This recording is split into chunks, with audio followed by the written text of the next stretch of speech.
Bab 1711, tidak ada jalan keluar. Pada saat itu, Raja Iblis Tulang sedang mengamati segala sesuatu dari kejauhan. Aksa Wijaya sudah memberitahunya tentang lokasi dua perangkap formasi. Dia mengamati sang pembunuh, jika memungkinkan, dia tidak keberatan mengarahkan pembunuh itu ke dalam perangkap, lalu bekerja sama dengan para ahli dari Sekte Pelepasan Hara untuk membunuhnya. Meskipun mereka sudah berinteraksi untuk beberapa waktu, dia tidak pernah merasakan emosi apapun dari pembunuh itu. Sebagai seorang iblis, bahkan Aksa Wijaya, yang telah lama berinteraksi dengannya, telah terpengaruh emosinya. Namun, pembunuh ini, yang merupakan manusia dan bukan seorang kultivator jahat, tetap seperti mesin tanpa perasaan, selalu memberikan kesan menjaga jarak. Bahkan dalam pertempuran, Raja Iblis Tulang tidak akan merasa belas kasihan. Lagi pula, dia pada dasarnya bukan manusia. Dia hanya perlu memikirkan kepentingan Aksa Wijaya. Formasi yang dirancang Aksa Wijaya, yang dianalisis dengan cermat bersama si kecil, adalah lokasi terbaik untuk penyergapan. Meskipun kebiasaan setiap orang berbeda, medan tidak dapat diubah. Mereka yakin musuh akan muncul di sana. Sang pembunuh berjalan menuju salah satu arah, mengamati medan dan situasi di sekitarnya dengan cermat. Jelas, dia sedang mencari lokasi yang paling tepat, meskipun tidak berjalan terlalu jauh. Sebagai ahli di bidang ini, dia dapat menilai situasi dengan cepat. Dia kembali ke pintu masuk dan berjalan ke arah lain. Tidak lama kemudian, dia berhenti dan memperhatikan sekeliling, mencari lokasi penyergapan yang lebih baik. Setelah melihat peta dan mempertimbangkan sesuatu, dia memutuskan untuk kembali ke arah pertama dan menyampaikan pesan kepada Raja Iblis Tulang. Pintu masuk sulit untuk dijadikan tempat penyergapan, jadi aku punya rencana lain. Pantau pintu masuk. Jika Aksa Wijaya muncul, tahan dia sebentar. Dia mudah dikenali, tubuhnya penuh dengan energi spiritual yang kuat. Dengan kultivasimu, kau pasti bisa melihatnya. Aku butuh waktu setengah hari untuk mempersiapkan ini. Raja Iblis Tulang bertanya, mengapa memilih sisi itu? Menurutku sisi lain lebih menjanjikan. Kau yakin Aksa Wijaya akan ke sana setelah keluar dari rahasia ini? Sang pembunuh menjawab, aku tidak yakin. Tapi kemungkinan besar dia akan kembali ke sana untuk bertemu dengan para ahli Sekte Pelepasan Hara. Jadi, dia mungkin kembali lewat jalur ini. Aksa Wijaya, yang mendengarkan pembicaraan ini, terkesan. Orang ini memang cerdas. Jika dia bisa dikendalikan, dia akan sangat berguna. Sayangnya, jika diberi kesempatan, dia pasti akan membunuhku. Setelah menentukan arah, pembunuh itu mulai mencari lokasi terbaik dan mendekati formasi Aksa Wijaya. Melihat ini, Aksa Wijaya segera berkomunikasi dengan Arlin Salodik dan Gendis, bersiap untuk mengaktifkan formasi bersama para ahli Sekte Pelepasan Hara. Dengan bantuan mereka, pembunuh itu tidak akan bisa melarikan diri. Akhirnya, pembunuh itu tiba di tepi formasi, mengeluarkan beberapa bahan untuk menyiapkan formasi sendiri. Namun, sebelum sempat bertindak, energi spiritual yang sangat kuat meledak di sekitarnya. Tanpa ragu, pembunuh itu menghancurkan jimat teleportasi di tangannya. Tapi, dia tetap tidak bergerak. Jimat itu tidak berfungsi. Dia mundur, tetapi sosok muncul dan menghalanginya. Formasi segera aktif, menjebaknya. Para ahli Sekte Pelepasan Hara muncul dan mengelilinginya. Pembunuh itu tetap tenang, wajahnya tidak menunjukkan ketakutan sama sekali, meskipun sudah terjebak. Aksa Wijaya muncul dan berkata dengan sinis, kita bertemu lagi. Kali ini situasinya berbeda. Bagaimana rasanya menjadi mangsa? Sang pembunuh menjawab dengan dingin, aku meremehkanmu. Jadi, kau menyebarkan kabar ke Sungai Timur hanya untuk memancingku. Trik kecil saja. Ada pesan terakhir. Pembunuh itu tersenyum dingin. Pesan terakhir, jangan mimpi. Banyak yang mencoba membunuhku, tapi aku masih di sini. Kalian tidak akan bisa menahanku. Sampai jumpa lagi. Dengan ledakan energi yang dahsyat, sebuah celah muncul di formasi, dan dia melarikan diri melalui celah itu. Aksa Wijaya terkejut. Di sisi lain, di dekat Raja Iblis Tulang, sebuah celah ruang muncul, dan sang pembunuh, dalam kondisi lemah, keluar darinya. Cepat bawa aku pergi. Kekuatan spiritualku hampir habis. Aku baru saja menggunakan teknik terlarang untuk menyelamatkan nyawaku. Untungnya, aku meninggalkan jejak energi di tubuhmu. Kalau tidak, aku pasti sudah mati di sini. Para ahli dari Sekte Pelepasan Hara ada di dekat sana, kenapa kau tidak merasakannya? Raja Iblis Tulang yang melihat pembunuh yang tiba-tiba muncul itu pun agak terkejut. Dia sangat memahami betapa kuatnya formasi Aksawijaya, tetapi dia tidak menyangka orang ini bisa lolos. Namun, lawan tersebut tampaknya menggunakan teknik khusus yang hampir menguras habis kekuatan spiritualnya, dengan efek samping yang sangat jelas, sehingga dia kini sangat lemah. Tanpa berkata apa-apa, Raja Iblis Tulang langsung membungkus orang itu dengan kekuatan spiritualnya dan terbang ke arah lain. Pembunuh itu melihat arah terbang Raja Iblis Tulang dan segera mengingatkannya, kenapa tidak langsung menyeberangi sungai. Lewat sini, mereka akan segera menyusul kita.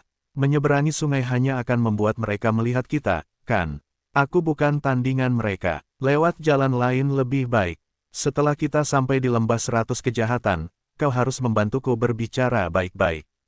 Di sisi lain, Aksawijaya dan kelompoknya sudah mulai mengejar. Mereka terbang melintasi langit menuju sisi lain dari pintu masuk wilayah Sungai Timur. Mereka melihat Raja Iblis Tulang membawa pembunuh itu melarikan diri dengan cepat. Namun, Aksawijaya tersenyum tipis karena dia tahu persis bahwa Raja Iblis Tulang sedang membawa orang itu menuju formasi lain yang telah dia siapkan.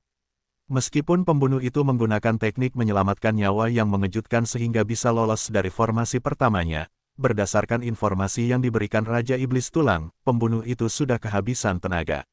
Begitu Raja Iblis Tulang membawa dia ke formasi lainnya, dia benar-benar tidak akan bisa melarikan diri lagi. Aksawijaya juga merasakan keberadaan para ahli sekte pelepasan hara di belakangnya, membuat dia mengernyitkan alis. Raja Iblis Tulang, cepat gunakan jimat teleportasi pemindahan besar. Aku punya banyak, gunakan saja tanpa ragu, jangan pelit. Nyawa lebih penting. Raja Iblis Tulang mengabaikannya. Dia mendekati formasi dan segera melangkah masuk. Detik berikutnya, dia dengan diam-diam melepaskan kekuatan spiritualnya, mengaktifkan formasi, dan menutupi dirinya serta pembunuh itu di dalamnya. Ketika pembunuh itu melihat formasi ini, wajahnya langsung berubah. Masih ada formasi lain, anak itu benar-benar sudah mempersiapkan semuanya. Apakah kau punya cara untuk menembus formasi ini? Jika kita bisa keluar dari sini, aku berjanji tidak akan memperlakukanmu dengan buruk. Aksawijaya dan kelompoknya masuk ke dalam formasi. Melihat pembunuh yang lemah itu, ekspresi Aksawijaya tetap penuh ejekan. Kau masih ingin kabur, tapi bukankah ini terlalu meremehkanku? Kau dan aku sama-sama tahu hanya ada satu kesempatan, dan kau sudah menyia-nyiakannya sebelumnya. Sebenarnya, kau seharusnya tidak ikut campur lagi. Tapi harus kuakui, kau sempat membuatku terkejut. Aku malas membuang waktu denganmu. Katakan siapa orang di belakangmu, aku akan memberimu kematian yang cepat. Pembunuh itu tidak menyangka situasi bisa berubah drastis dalam waktu singkat. Aksawijaya sangat cerdik, tidak memberikan peluang sedikit pun. Namun, dia akhirnya menjadi tenang dan menatap wanita di sampingnya. Cempaka Tulangi, kau orangnya Aksawijaya, bukan? Raja Iblis Tulang berubah kembali ke wujud aslinya, memandang Aksawijaya dengan penuh kegembiraan. Dia tidak menjawab pertanyaan pembunuh itu, malah bertanya pada Aksawijaya, "Tuan, bagaimana penampilanku kali ini? Apa kau mulai jatuh cinta padaku? Maukah kau menikahiku?" Aksawijaya merasa sedikit jengkel. Semua orang juga ikut kesal. Hanya pembunuh itu yang memandang dingin, tak menyangka akan seperti ini. Dia tidak pernah curiga bahwa Raja Iblis Tulang memiliki hubungan dengan Aksawijaya. Kalau tahu, mana mungkin dia membawanya ke lembah 100 kejahatan atau bekerja sama dengannya. Aksawijaya memandang pembunuh itu dengan tatapan dingin. Sekarang kau sadar sudah terlambat. Kali ini kau benar-benar tidak punya kesempatan. Aku tahu kau bekerja sama dengan Wawan Jadul dari lembah 100 kejahatan untuk melawanku. Tapi aku juga tahu ada orang lain. Sebutkan identitas mereka, aku akan memberimu kematian yang cepat. Pembunuh itu tidak menyangka Aksawijaya sudah mengetahui begitu banyak. Namun, memikirkan tindakan Raja Iblis Tulang sebelumnya, dia menyadari bahwa Aksawijaya pasti sudah curiga sejak lama.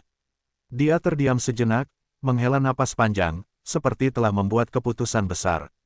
Dengan kekuatan spiritual yang lemah, dia berdiri tegak, menatap Aksawijaya dengan tenang. Menyerangmu tidak ada hubungannya dengan orang lain. Itu semua tindakanku sendiri. Semua konsekuensinya aku tanggung sendiri. Nyawaku kubayar dengan nyawamu. Jangan ganggu orang lain lagi. Setelah berkata demikian, dia mengeluarkan belati dari tangannya dan langsung mengarahkannya ke lehernya sendiri. Bab 1712, tidak bisa hidup, tidak bisa mati. Orang ini awalnya sudah sangat lemah. Dia tahu bahwa kali ini, apapun yang terjadi, dia sulit melarikan diri. Maka, dia memutuskan untuk pasrah dan mengakui semua perbuatannya seorang diri, sesuatu yang benar-benar di luar dugaan Aksawijaya. Dia ingin mati, tetapi belatinya telah direbut oleh Raja Iblis Tulang. Ingin mati begitu saja, benarkah kau pikir tuanku mudah ditipu? Dengan mencoba membunuhnya saja, meski kau mati 10.000 kali pun, itu takkan cukup menebus dosamu. Bahkan jika kau tidak mau bicara, aku punya 100 cara untuk membuatmu mengungkapkan siapa yang ada di balik semua ini. Jangan paksa aku bertindak, atau kau akan mengalami nasib yang lebih buruk, tidak bisa hidup, tidak bisa mati. Raja Iblis Tulang benar-benar marah. Lebih dari Senturi Yanto, ia sangat murka. Pada hari itu, dia merasakan secara langsung betapa berbahayanya situasi Aksawijaya karena ada ikatan darah di antara mereka. Saat Aksawijaya terluka parah, dia pun ikut terdampak berat. Sang pembunuh berkata dingin, "Aku ingin mati, kalian tidak bisa menghentikanku.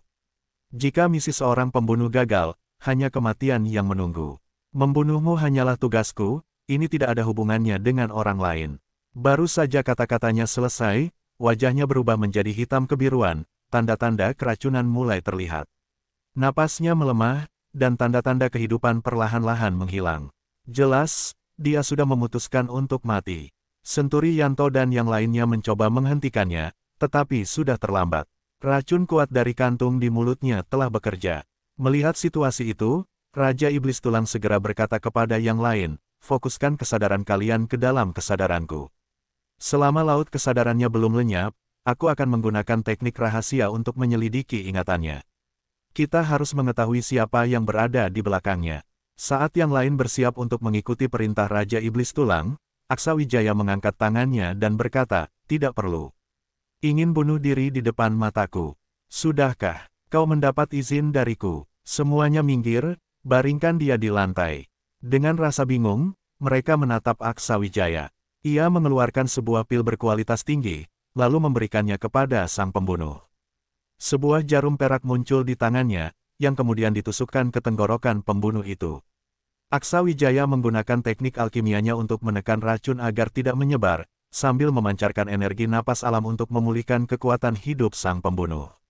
Senturi Yanto dan yang lain terkejut, tidak mengerti apa yang sebenarnya ingin dilakukan Aksawijaya. Sederhananya, Raja Iblis Tulang bisa langsung mendapatkan informasi. Tidak perlu menyelamatkan orang ini. Namun, Aksawijaya memiliki rencana lain. Racun sang pembunuh berhasil ditekan, dan dengan bantuan obat-obatan khusus, ia mengeluarkan racun tersebut melalui jarum perak. Saat sang pembunuh membuka matanya, ia melihat Aksawijaya menatapnya dengan tenang. "Kau belum memberitahuku siapa yang mengirimmu untuk membunuhku. Apakah hanya wawan jadul dari lembah 100 kejahatan?" Sang pembunuh tersentak kaget, kemudian bergumam, aku masih hidup." Aksawijaya tersenyum, menunjukkan aura jahatnya. "Aku memegang kendali atas hidup dan matimu. Jika aku tak mengizinkanmu mati, bagaimana mungkin kau bisa mati?" Senyuman jahat Aksawijaya membuat sang pembunuh gemetar. Meski tubuhnya lemah karena efek samping dari teknik rahasia, dia merasa takut pada Aksawijaya yang terlihat seperti iblis. Namun, saat kesadarannya pulih, ia mencoba bunuh diri lagi dengan meminum pil racun. Meski Senturi Yanto hendak menghentikannya, Aksawijaya melarangnya. "Aku ingin mati, kau tak bisa menghentikanku," kata pembunuh itu sebelum akhirnya memuntahkan darah, memutuskan jalur energinya sendiri, dan kehilangan nyawa. Namun, Aksawijaya kembali menyelamatkannya dengan obat-obatan dan teknik pengobatan yang luar biasa, membuat sang pembunuh tersadar lagi. Ketakutan dan kekaguman terhadap Aksawijaya membuatnya kehilangan semua harapan untuk melawan. Dia terengah-engah, menatap senyuman sedikit mengejek dari Aksawijaya. Bukannya merasakan sukacita karena terhindar dari maut, dia malah merasa dingin di punggungnya. Dia bisa merasakan jalur energi dalam tubuhnya pulih, menyadari betapa dahsyatnya kekuatan pil obat itu. Bahkan sebagai seorang kultivator tahap alam keabadian dewa, dia sangat paham bahwa jika tubuhnya tidak mampu menahan efek obat tersebut, ia bisa tewas seketika, tanpa sempat diselamatkan. Namun, apa yang terjadi sekarang? Kamu, Aksa Wijaya masih menunjukkan senyum jahatnya. Selain Wawan Jadul, siapa lagi di belakangmu yang ingin mengambil nyawaku? Kau ini iblis? Iya. Aksa Wijaya tidak menggubris. Jawab pertanyaanku. Pembunuh itu juga bukan orang sembarangan. Dia tidak akan menyerah begitu saja. Meskipun kau iblis, aku ingin mati, dan kau tidak akan bisa menghentikanku. Lihat saja bagaimana kau menghentikan ini. Setelah itu, ia memfokuskan energi spiritual yang tersisa di laut energinya yang lemah, lalu mengarahkannya langsung ke pusat jiwanya. Senturi Yanto dan yang lainnya merasakan fluktuasi energi ini, wajah mereka menjadi tegang. Lutfi Kandar memperingatkan Aksa Wijaya, dia akan menghancurkan kesadarannya sendiri. Itu sama saja dengan menghancurkan 3 jiwa dan 7 roh. Jika tidak dihentikan, ini akan terlambat. Pembunuh itu tertawa mendengar ini. Sudah terlambat. Aku juga seorang kultivator tahap alam keabadian dewa. Jika aku ingin mati, bagaimana kalian bisa menghentikanku? Begitu kata-katanya selesai, auranya melemah lagi. Bahkan tingkatannya mulai menurun seperti saat dia menjalani pengasingan panjang, energinya runtuh, dan fluktuasi kesadarannya berhenti mendadak. Senturi Yanto merasakan perubahan auranya dan langsung berkata, selesai sudah, jiwa dan rohnya hancur, itu jalan buntu. Namun, Aksa Wijaya tetap tenang, dengan sedikit kilatan ejekan di matanya. Sebuah kumpulan energi hitam muncul di tangannya. Dia berkata kepada Raja Iblis Tulang, bantu aku. Kesadarannya cukup kuat, dan aku tidak ingin dia melawan. Raja Iblis Tulang, yang sudah kembali ke wujud aslinya, melihat energi yang dilepaskan oleh Aksa Wijaya dan langsung mengerti niatnya. Dia segera melepaskan energi spiritualnya untuk menekan tubuh pembunuh itu. Pada saat berikutnya, Aksa Wijaya menembakkan kumpulan energi itu ke antara alis pembunuh. Kemudian, dia menggunakan jurus teknik mantra Dewa Iblis, memaksa untuk menahan 3 jiwa dan 7 roh yang tersebar dan menggabungkannya kembali dengan metode khusus seni iblis. Dia mengeluarkan sebatang rumput kuat jiwa, memotong sebagian, dan memasukkannya ke mulut pembunuh itu, menggunakan teknik obat untuk merangsang efeknya. Tidak sampai 3 menit, pembunuh itu tiba-tiba sadar kembali untuk ketiga kalinya, terengah-engah dengan wajah penuh keterkejutan. Bahkan Lutfi Kandar dan yang lainnya tampak terpana. Mereka tidak menyangka Aksa Wijaya memiliki kemampuan semacam ini. Mau tak mau mereka harus mendefinisikan ulang seni iblis. Ternyata, di tangan orang tertentu, seni iblis juga bisa digunakan untuk menyelamatkan orang. Pembunuh itu sudah mencoba bunuh diri 3 kali, dengan cara yang sangat berbeda setiap kali, tetapi semuanya berhasil digagalkan oleh Aksa Wijaya. Kini, dia berada dalam kondisi yang lebih lemah dari sebelumnya, dengan luka baru dan lama menumpuk di tubuhnya. Namun, yang paling mengguncang adalah ketakutan yang dia rasakan di hatinya. Jika sebelumnya dia bertanya apakah Aksa Wijaya adalah iblis karena marah, sekarang dia benar-benar ketakutan. Dia akhirnya mengerti apa artinya, ingin hidup tak bisa, ingin mati pun tak mampu. Aku ingin mati saja, apa itu tidak boleh? Tanyanya gemetar. Aksa Wijaya menjawab, tidak boleh. Pembunuh itu berusaha berdiri dengan susah payah, menatap lingkaran kultivator sekte pelepasan hara di sekelilingnya. Dia sama sekali tidak punya jalan keluar. Bahkan kantong serbagunanya telah diambil oleh Aksa Wijaya. Apa yang sebenarnya kau inginkan? Aksa Wijaya memiringkan kepalanya, menatapnya. Aku sudah bilang, di hadapanku, kau bahkan tidak bisa mati. Apa kau masih tidak mau bekerja sama? Kalau bukan karena aku masih menghargai keberanianmu, aku sudah menyuruh Raja Iblis Tulang untuk langsung mencari informasi dari jiwamu. Kalau sampai itu terjadi, kau akan menjadi idiot dan benar-benar mengerti apa artinya lebih baik mati daripada hidup. Pembunuh itu berkata, aku sudah menyerah. Orang lain tidak ada yang terlibat. Akulah yang menyerangmu, dan aku akan menanggung semuanya sendiri. Kenapa kau masih mencari masalah dengan orang lain? Aksa Wijaya tersenyum dingin. Mencari masalah dengan mereka. Apa kau tidak merasa ada yang salah dengan pernyataanmu itu? Aku tidak ingin membahas masalah dunia 9 benua terlalu banyak. Ketika Wawan Jadul bersikeras melindungi bajingan itu, aku tetap tidak ragu untuk bertindak. Ketika kau dikirim untuk membunuhku, aku tahu kau hanyalah alat. Apa gunanya aku menghancurkan sebuah senjata? Raja Iblis Tulang menambahkan dengan suara dingin di sisi Aksa Wijaya, kalaupun kau tidak bicara, kami tetap bisa mencari tahu.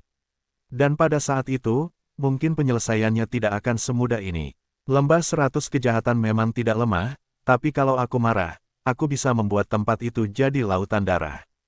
Jangan meremehkan kemampuanku. Senturi Yanto dan yang lainnya tahu bahwa pembunuh itu sudah kehilangan semangatnya. Metode Aksa Wijaya memang membuat orang putus asa. Bahkan menghancurkan jiwa dan roh sendiri tidak bisa membuatnya mati. Dia benar-benar tidak punya cara lain. Sebetulnya, kematian tidak terlalu menakutkan. Mengetahui nasib yang menanti jauh lebih menakutkan. Apalagi, pembunuh itu tidak yakin bahwa jika dia tidak bekerja sama, Aksa Wijaya tidak akan menyiksanya. Bagaimanapun, Aksa Wijaya yang sekarang jelas bukan orang dari aliran lurus. Dengan seorang kultivator iblis di sisinya, tidak ada yang bisa menjamin tindakan apa yang mungkin mereka lakukan. Melihat perubahan suasana hatinya, Aksa Wijaya melanjutkan, dari senior Senturi, aku tahu klanmu memiliki banyak hutang darah. Namun, aku rasa kau tidak terlalu banyak terlibat, karena busur pemburu jiwa itu sudah lama tidak muncul. Tapi aku yakin banyak sekte yang ingin bertemu denganmu. Karena kau tidak mau bekerja sama denganku, maka aku harus menemukan cara untuk menarik mereka keluar. Aku juga ingin melihat apakah orang-orang di belakangmu menganggapmu saudara sejati dan pantas kau korbankan nyawa untuk mereka. Pembunuh itu mengernyit. Apa yang ingin kau lakukan? Aksa Wijaya tidak menjawabnya lagi. Dia langsung berkata kepada Lutfi Kandar, Senior Lutfi, kalian bekerja sama untuk menyegel laut energi dan kekuatannya. Lalu sebarkan berita bahwa seorang pembunuh telah ditangkap dan akan dikirim ke Istana 9 Benua untuk diadili dalam beberapa hari. Undang semua sekte dan kekuatan yang memiliki hutang darah dengan klan pemburu jiwa untuk hadir. Bab 1713, menghargai. Senturi Yanto dan yang lainnya mengangguk tanpa banyak bertanya dan langsung bertindak. Dengan banyaknya ahli yang bekerja sama untuk menyegel pembunuh itu, dan dalam keadaan lemah saat ini, ia sama sekali tidak memiliki kekuatan untuk melawan. Pembunuh itu tidak menyangka Aksa Wijaya akan terus menjadikannya umpan untuk memancing orang di belakangnya keluar. Tentu saja, ia sangat tidak rela, tetapi dia benar-benar tidak berdaya saat ini. 3 kali dia mencoba metode hampir bunuh diri, namun Aksa Wijaya selalu menyelamatkannya kembali. Ini membuatnya bingung harus berbuat apa. Raja Iblis Tulang jelas merasa tidak puas. Tuanku, mengapa kita tidak menggunakan cara yang paling sederhana? Mengapa membuang-buang waktu dengannya? Dengan kemampuanku, menghadapi dia hanya butuh waktu singkat, apalagi dia sudah sangat lemah. Mengapa harus susah payah memancing orang di belakangnya? Aksa Wijaya menjawab, seseorang yang berani bunuh diri sekali mungkin hanya bertindak gegabah. Tetapi setelah merasakan kematian, mereka biasanya akan menyadari betapa berharganya hidup dan tidak akan mencoba lagi. Terlebih lagi, dia adalah ahli di tingkat alam keabadian dewa. Namun, orang ini sudah 3 kali mencoba bunuh diri, dan setiap kali lebih tegas dari sebelumnya. Ini menunjukkan bahwa dia adalah seseorang yang luar biasa dan juga cukup berprinsip. Jika dia mau bekerja sama, aku tidak akan membunuhnya setelah dia memberi informasi. Justru karena dia bertahan, aku ingin memberinya kesempatan. Raja Iblis Tulang mendengar ini dan melirik pembunuh itu. Apakah kau ingin merekrutnya? Aksa Wijaya menjawab, itu urusan nanti. Sekarang kita lihat dulu apa rencana orang-orang di belakangnya. Dia menyerangku sekali, dan aku sudah mengalahkannya 3 kali. Itu cukup memuaskan. Raja Iblis Tulang menggelengkan kepala, 3 kali. Bahkan 100 atau 1000 kali tidak akan cukup. Lebih baik gunakan cara saya. Kita bisa langsung mengakses ingatannya. Jika dia tidak menjadi idiot, jadikan dia budak. Jika dia berubah, aku bisa membuatnya menjadi prajurit tanpa akal. Meskipun kekuatannya akan berkurang, dia pasti setia. Aksa Wijaya menggelengkan kepala dengan tegas. Kau bukan iblis lagi. Jangan katakan hal seperti itu. Aku tidak akan pernah melakukannya. Raja Iblis Tulang mengeluh, aku hanya ingin membantu. Kalau tidak mau, terserah. Tapi kenapa buru-buru? Sekarang, jika kita tinggal lebih lama di lembah 100 kejahatan, kita bisa mendapatkan lebih banyak informasi. Aksa Wijaya menjawab, aku menemukan sesuatu yang sangat penting, tetapi aku tidak bisa mengatasinya sendiri. Aku butuh bantuanmu, jadi kita harus bergerak sekarang. Raja Iblis Tulang tersenyum, di mana itu? Aku akan segera mendapatkannya. Aksa Wijaya memperingatkan, jangan terburu-buru. Aku sudah mencoba, tapi jika kita membuat kesalahan, kita akan mati. Di Sekte Lembah Kekuatan Langit, ada seorang ahli yang... Setelah mendengar penjelasan Aksawijaya, Raja Iblis Tulang terkejut. Kau yakin ada iblis tersegel di sana, dan tidak terlihat? Aksawijaya mengangguk. Aku tidak bisa menyelesaikannya sendiri. Dengan bantuanmu, aku lebih yakin. Raja Iblis Tulang menjawab, serahkan padaku. Tapi bagaimana dengan lembah 100 kejahatan? Aksawijaya menggelengkan kepala. Mereka akan segera tahu. Lebih baik kau tetap di sini bersamaku. Kita akan memantau reaksi mereka. Sementara itu, Senturi Yanto dan yang lain menyelesaikan penyegelan dan membuat pembunuh itu pingsan. Senturi Yanto bertanya, apa kita benar-benar akan mengirim dia ke Istana Sembilan Benua? Mereka mungkin langsung membunuhnya. Aksawijaya menjawab, tentu saja tidak. Kita hanya perlu membuat mereka percaya kita. Senturi Yanto memperingatkan, tapi jika kita tidak menyerahkan dia, itu bisa jadi masalah. Aksawijaya tersenyum. Aku tidak peduli. Kita akan lihat nanti. Tapi pastikan semua orang tahu kita menangkapnya. Senturi Yanto mengangguk, kamu ingin memberi kesempatan kepada orang-orang di belakangnya untuk menyelamatkannya. Tentu saja, jika tidak ada kesempatan, bagaimana mungkin mereka akan muncul? Mereka pasti semuanya bersembunyi. Namun, kalian harus sangat berhati-hati. Jangan sampai terjebak oleh rencana mereka. Ini adalah wilayah 9 langit bawah, dan aku tidak punya banyak bantuan di sini. Senturi Yanto bertanya balik kepada Aksawijaya, dari nada bicaramu, sepertinya kamu tidak berniat pergi bersama kami.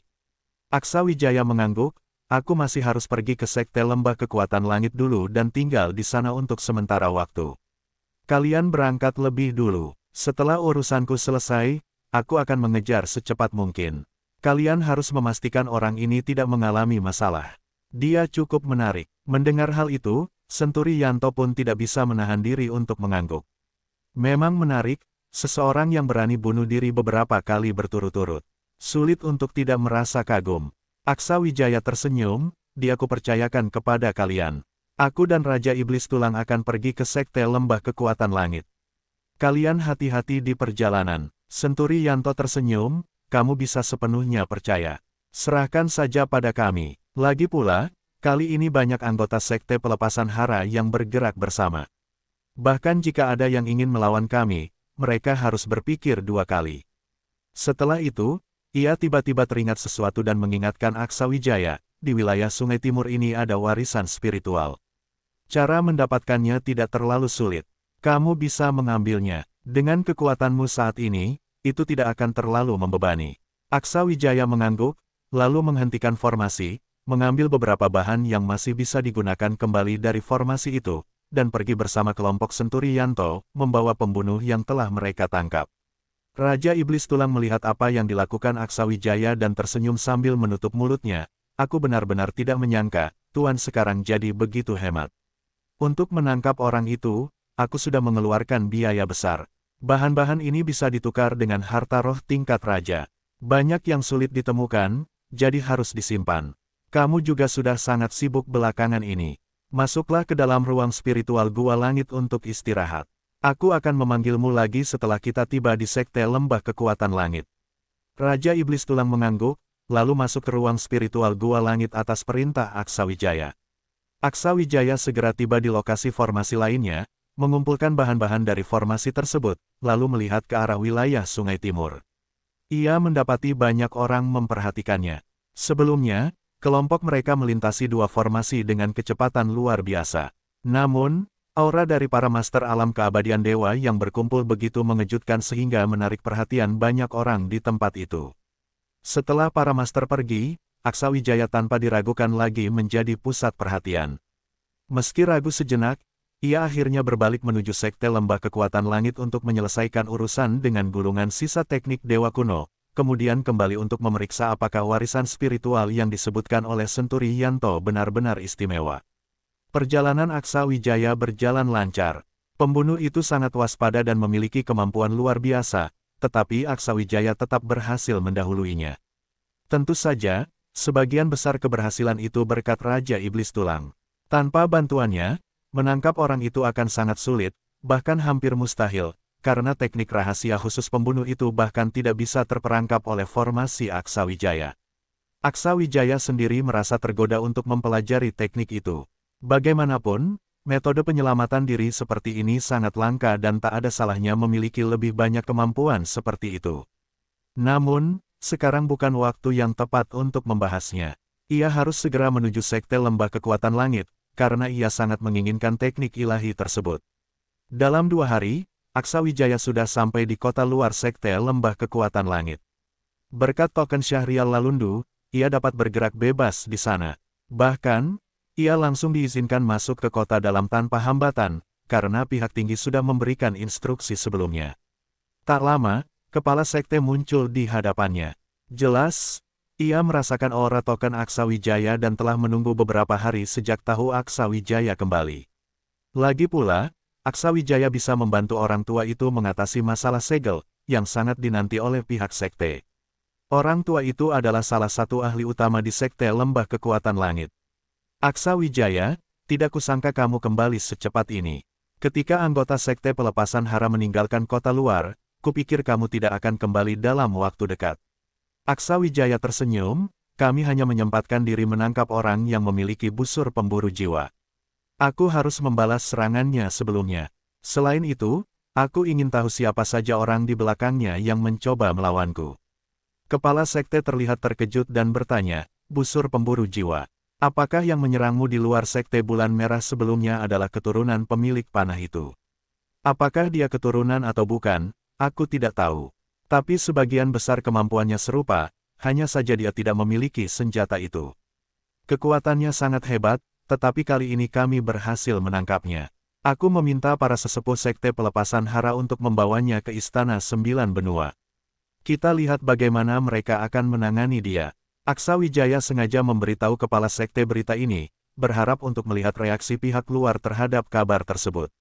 Bab 1714, memenuhi janji. Dikirim ke Istana 9 Benua.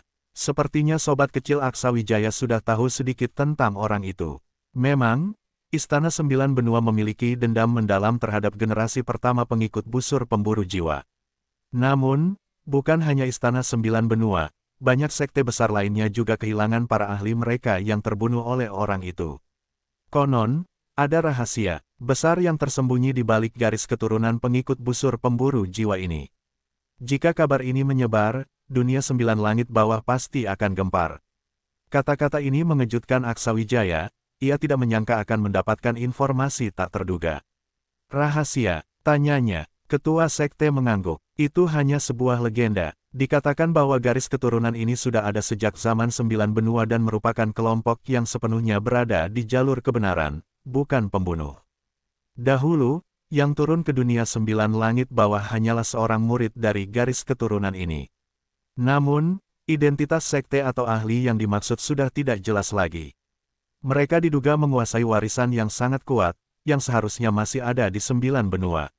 Orang yang dikenal sebagai pengikut busur pemburu jiwa itu pernah membunuh sejumlah ahli di dunia 9 langit bawah, memicu kemarahan banyak pihak dan dikepung tanpa jalan keluar.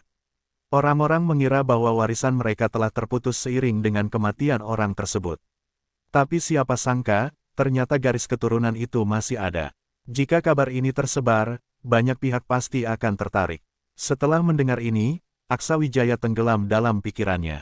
Namun, ia segera mengalihkan fokusnya. Urusan pembunuh itu bisa diselidiki nanti, kedatangannya kali ini bukan untuk itu. Ketua Lalundu, pembantuku sudah kembali kali ini. Ia bisa membantu mengobati cedera senior tersebut. Apakah persiapan yang saya minta sudah siap? Ketua sekte tampak senang mendengar ini. Namun, senyumannya memudar. Dengan nada serius, ia bertanya, Sobat kecil Aksa, barang-barangnya sudah siap dan bisa diambil kapan saja. Tapi saya harus memastikan sekali lagi, dan ini juga sebagai pengingat, apakah Anda benar-benar yakin bisa menyembuhkan cedera kakinya? Perlu diketahui, masalah ini bukan hanya soal melepaskan makhluk iblis tersebut, tetapi juga mengalahkannya, kemudian menyembuhkan kaki senior itu. Semua ini tidak mudah. Anda yakin bisa mengatasinya? Jika beliau marah akibat masalah ini, saya tidak tahu apa yang bisa terjadi. Singkatnya, ini sangat berbahaya. Jika tidak yakin, lebih baik pergi saja sekarang. Saya akan memberikan kompensasi tambahan untuk Anda. Aksawijaya tersenyum. Ketua, jangan khawatir. Jika saya tidak memiliki kemampuan untuk itu, bagaimana saya berani meminta barang dari menara tingkat ke-9. Siapkan saja ruang latihan yang tenang untuk saya, lalu bawa senior itu ke tempat saya. Saya juga membutuhkan beberapa ramuan spiritual untuk meramu pil obat. Saya mohon Anda segera mengumpulkannya, proses ini membutuhkan waktu 3 hari. Ketua Sekte menyerahkan sebuah batu giok spiritual kepada Aksa Wijaya. Catat bahan yang Anda butuhkan di sini. Dalam 3 jam, saya akan memastikan semuanya terkumpul. Saya tahu Anda punya banyak urusan lain, jadi saya akan membantu menghemat waktu Anda. Tapi masalah kaki senior itu, saya serahkan sepenuhnya kepada Anda. Aksa Wijaya menjawab, percayakan saja pada saya. Ia segera mencatat beberapa bahan di batu giok itu dan menyerahkannya kembali kepada ketua sekte. Ketua memanggil seorang murid dari kejauhan, memberikan beberapa instruksi, lalu berpamitan dengan Aksa Wijaya sebelum pergi. Murid tersebut berkata kepada Aksa Wijaya, ikuti saya, ketua telah mempersiapkan ruang latihan untuk Anda. Aksa Wijaya mengangguk dan mengikuti murid itu ke arah barat laut kota dalam. Area tersebut tampaknya dikhususkan untuk pelatihan, sama seperti kunjungan sebelumnya. Banyak murid sekte lembah kekuatan langit tampak tergesa-gesa, mereka sangat fokus pada pelatihan mereka dan tidak ingin membuang waktu. Murid yang memandu Aksa Wijaya juga tampak tergesa-gesa, berjalan cepat agar bisa segera mengantar Aksa Wijaya ke tujuan dan kembali melanjutkan tugasnya. Ruang latihan tempat Aksa Wijaya berada kali ini adalah salah satu yang terbaik di kawasan itu. Ketua sekte jelas telah menyiapkan lingkungan terbaik, mengingat hal ini menyangkut keluarga dekatnya. Saat Aksa Wijaya mengingat kembali kondisi senior tersebut selama diagnosis sebelumnya, ia mulai mempersiapkan bahan-bahan untuk meramu obat. Meskipun cedera senior itu tampak serius, bagi Aksa Wijaya, masalah utamanya hanya terletak pada makhluk iblis yang tersegel. Proses penyembuhan tidaklah sulit, dan pil yang diperlukan pun tidak terlalu rumit, sehingga ia yakin bisa menyelesaikannya dalam 3 hari. Saat Aksa Wijaya sedang sibuk mempersiapkan segalanya, senior itu tiba-tiba masuk dengan kursi rodanya. Dengan senyum di wajahnya, ia tampak senang melihat Aksa Wijaya. Aksa Wijaya menyapa tanpa berhenti bekerja. Senior, orang tua itu berkata, mereka menyuruhku datang nanti, tapi aku tidak mendengarkan. Aku tahu kau harus meramu pil, tapi aku tidak keberatan menonton, kan? Aksa Wijaya tersenyum. Tentu saja tidak masalah. Tidak ada yang dirahasiakan di sini. Silakan menonton, senior. Selain itu, ada beberapa hal yang perlu saya ingatkan agar Anda lebih berhati-hati nanti. Tidak masalah, katakan saja. Aksa Wijaya berkata, pembantu saya adalah seorang kultivator aliran gelap. Namun, ia sudah saya tundukkan sejak lama dan kini menjadi pembantu saya. Senior tidak akan keberatan dengan identitasnya, kan? Dia terpaksa mengingatkan, karena bagaimanapun juga identitas Raja Iblis Tulang memang agak merepotkan. Selain itu, orang tua ini memiliki kemampuan yang sangat tinggi dan telah bertarung melawan iblis selama bertahun-tahun dengan cara yang tidak biasa. Jika dia secara tidak sengaja merasakan sesuatu yang aneh, bisa jadi situasinya akan sulit dijelaskan nanti. Karena itu, lebih baik membicarakannya sebelumnya. Orang tua itu tersenyum dan berkata, kau terlalu khawatir. Selama bisa membantu menyembuhkan lukaku, bagaimana mungkin aku peduli siapa dia?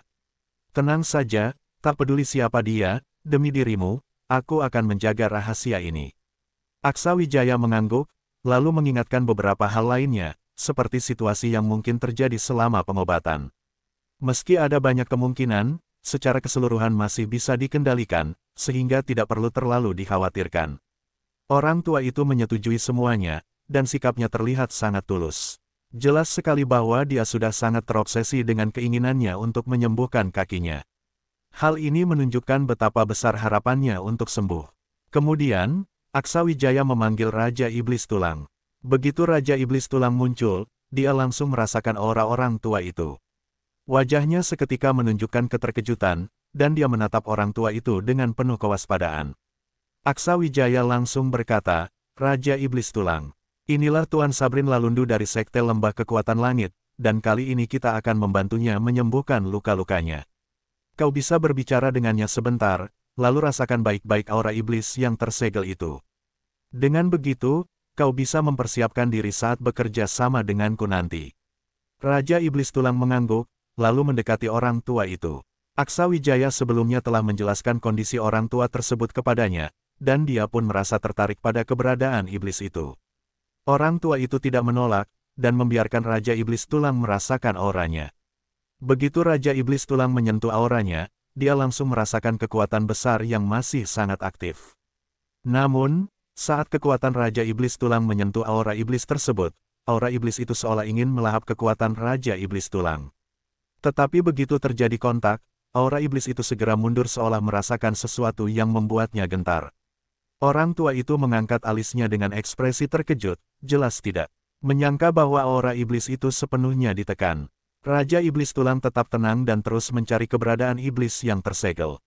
Orang tua itu segera menyadari bahwa iblis itu menyembunyikan dirinya, tampaknya tidak ingin berinteraksi dengan kesadaran perempuan ini. Tak lama kemudian, pemimpin sekte datang membawa bahan-bahan yang dibutuhkan Aksawijaya. Saat melihat Raja Iblis Tulang, dia sempat terkejut, tapi segera menyadari bahwa ini adalah asisten yang disebutkan oleh Aksawijaya. Namun, karena Raja Iblis Tulang sedang memeriksa kondisi orang tua itu, dia tidak menanggapi pemimpin sekte tersebut. Pemimpin sekte kemudian mendekati Aksawijaya untuk menyerahkan bahan-bahan itu dan bertanya, apakah aku perlu tinggal? Mungkin ada sesuatu yang bisa kubantu. Aksawijaya menjawab, tidak masalah. Jika pemimpin sekte tidak memiliki urusan mendesak, lebih baik tetap tinggal. Saat pengobatan nanti, mungkin kita memerlukan bantuan Anda untuk menekan aura senior ini. Bagaimanapun juga, dia hampir mencapai puncak tahap alam keabadian dewa. Jika hanya aku dan asistenku, mungkin tidak cukup. Sebagai langkah antisipasi, lebih baik Anda tinggal. Pemimpin sekte mengangguk. Sepertinya kau sangat percaya diri, Aksawijaya. Itu membuatku tenang. Namun, aku harus menegaskan, jika kau gagal menyembuhkan kakinya, aku akan mengambil kembali bahan-bahan ini. Kau tahu bahwa kami sangat serius. Jangan khawatir, senior. Jika aku bilang bisa, maka pasti bisa. Selain itu, aku juga ingin menyelesaikan pengobatan ini secepat mungkin, karena aku masih harus pergi ke wilayah Sungai Timur. Banyak orang di sana menunggu kehadiranku, dan aku tidak ingin mengecewakan mereka. Pemimpin sekte tersenyum. Kudengar kabar bahwa karena satu pengumumanmu, jumlah anak muda yang pergi ke Sungai Timur kali ini meningkat 3 kali lipat. Banyak juga yang memiliki tingkat kekuatan sangat tinggi. Kurasa hanya kau yang bisa menarik perhatian para jenius itu.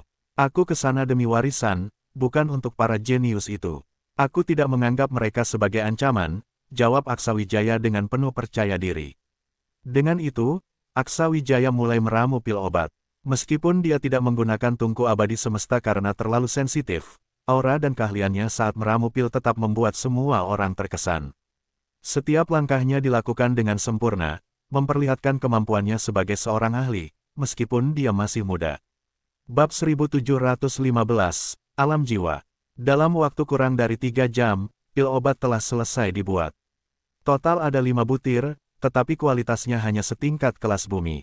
Hal ini membuat sang pemimpin sekte sedikit terkejut. Aksawijaya, sobat muda, kamu tidak berniat menggunakan pil kelas bumi ini untuk menyembuhkan luka beliau, kan? Dengan kemampuanmu, kamu pasti bisa membuat pil yang lebih baik. Aksawijaya tersenyum dan berkata, ini untuk penyembuhan luka, pil berkualitas tinggi belum tentu cocok. Meskipun pil ini hanya kelas bumi, karena dibuat oleh saya, efeknya bisa mencapai tingkat langit surga, jadi tidak perlu khawatir. Selain itu, saya sedang terburu-buru. Masalah Tuan Sabrin Lalundu tidak terlalu sulit bagi saya, jadi tenang saja. Orang tua itu berkata, dalam waktu kurang dari 3 jam, bisa membuat pil dengan kualitas seperti ini dan memastikan tingkat keberhasilan yang tinggi sudah sangat mengagumkan. Jika dia membuat pil seperti ini, saya yakin dia punya kepercayaan diri untuk mengatasinya. Selain itu, pembantunya ini memang sangat aneh. Makhluk yang saya segel itu sangat takut padanya, meskipun tingkatannya jauh lebih tinggi darinya. Ini benar-benar di luar dugaan saya. Sang pemimpin sekte juga terkejut mendengar ini. Mereka sangat memahami betapa merepotkannya iblis itu saat muncul di sekte lembah kekuatan langit dulu. Kalau tidak, mereka tidak akan repot-repot menyegelnya dengan cara seperti itu. Namun, iblis semacam itu ternyata takut pada wanita ini. Dia belum pernah melihat Raja Iblis Tulang sebelumnya. Dari apa yang dia rasakan sekarang, Raja Iblis Tulang memancarkan energi kehidupan yang kuat.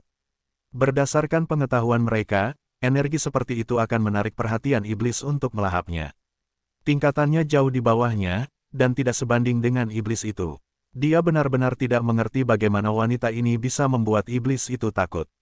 Dia memiliki energi kehidupan yang begitu kuat, apakah benar bisa menekan iblis itu? Orang tua itu mengingatkan sang pemimpin sekte, ingat ini baik-baik. Jangan tertipu oleh penampilan luar. Jika belum merasakan kebenaran secara langsung, jangan berkomentar. Sang pemimpin sekte ingin mengatakan sesuatu, tetapi Aksawijaya sudah berbicara. Nanti kalian mungkin harus bekerja sama, jadi saya harus mengingatkan Anda. Raja Iblis Tulang adalah kultivator aliran sesat, dan dia sangat kuat. Energinya mungkin akan menekan kekuatan darah Anda, jadi jangan terpengaruh olehnya. Kultivator sesat, tidak mungkin. Sang pemimpin sekte sangat terkejut. Tidak ada celah yang terlihat pada Raja Iblis Tulang. Energi kehidupan di tubuhnya jelas berasal dari kekuatan darah, bukan energi luar. Namun, dia akhirnya mengerti maksud kata-kata orang tua itu tadi. Raja Iblis Tulang tiba-tiba melepaskan kekuatan spiritualnya, sebuah energi sesat yang sangat mendominasi namun lembut. Hal ini membuat orang terkejut. Orang tua itu merasakan kekuatan ini, lalu mengerutkan kening. Dia ingin mengatakan sesuatu tetapi berhenti, akhirnya menatap Aksawijaya dengan penuh keraguan. Aksawijaya langsung berkata, "Senior, tidak perlu ragu. Anda benar, tubuh asli Raja Iblis Tulang memang iblis, tetapi sudah berevolusi ke tingkat yang lebih tinggi. Jika Anda tidak sering berhadapan dengan makhluk yang disegel itu, seharusnya sulit merasakan auranya." Orang tua itu berkata, "Iblis yang berevolusi. Dia benar-benar pembantumu. Jangan-jangan kamu sudah dikendalikan olehnya." Aksawijaya tertawa, "Saya cukup beruntung. Saat pertama bertemu dengannya, dia masih dalam keadaan tidur. Saya menekan dan membuat kontrak dengannya menggunakan ilmu sihir. Dia menjadi pembantu setia saya, jadi tidak perlu khawatir." Sang pemimpin sekte berkata, "Kamu bisa membuat kontrak dengan iblis." Raja Iblis Tulang menimpali, "Kontrak bukan istilah yang tepat. Sebenarnya, segalanya tentang saya adalah milik Tuan. Saya bisa mati untuk Tuan kapan saja." Aksawijaya memotong, "Jangan terdengar menyedihkan.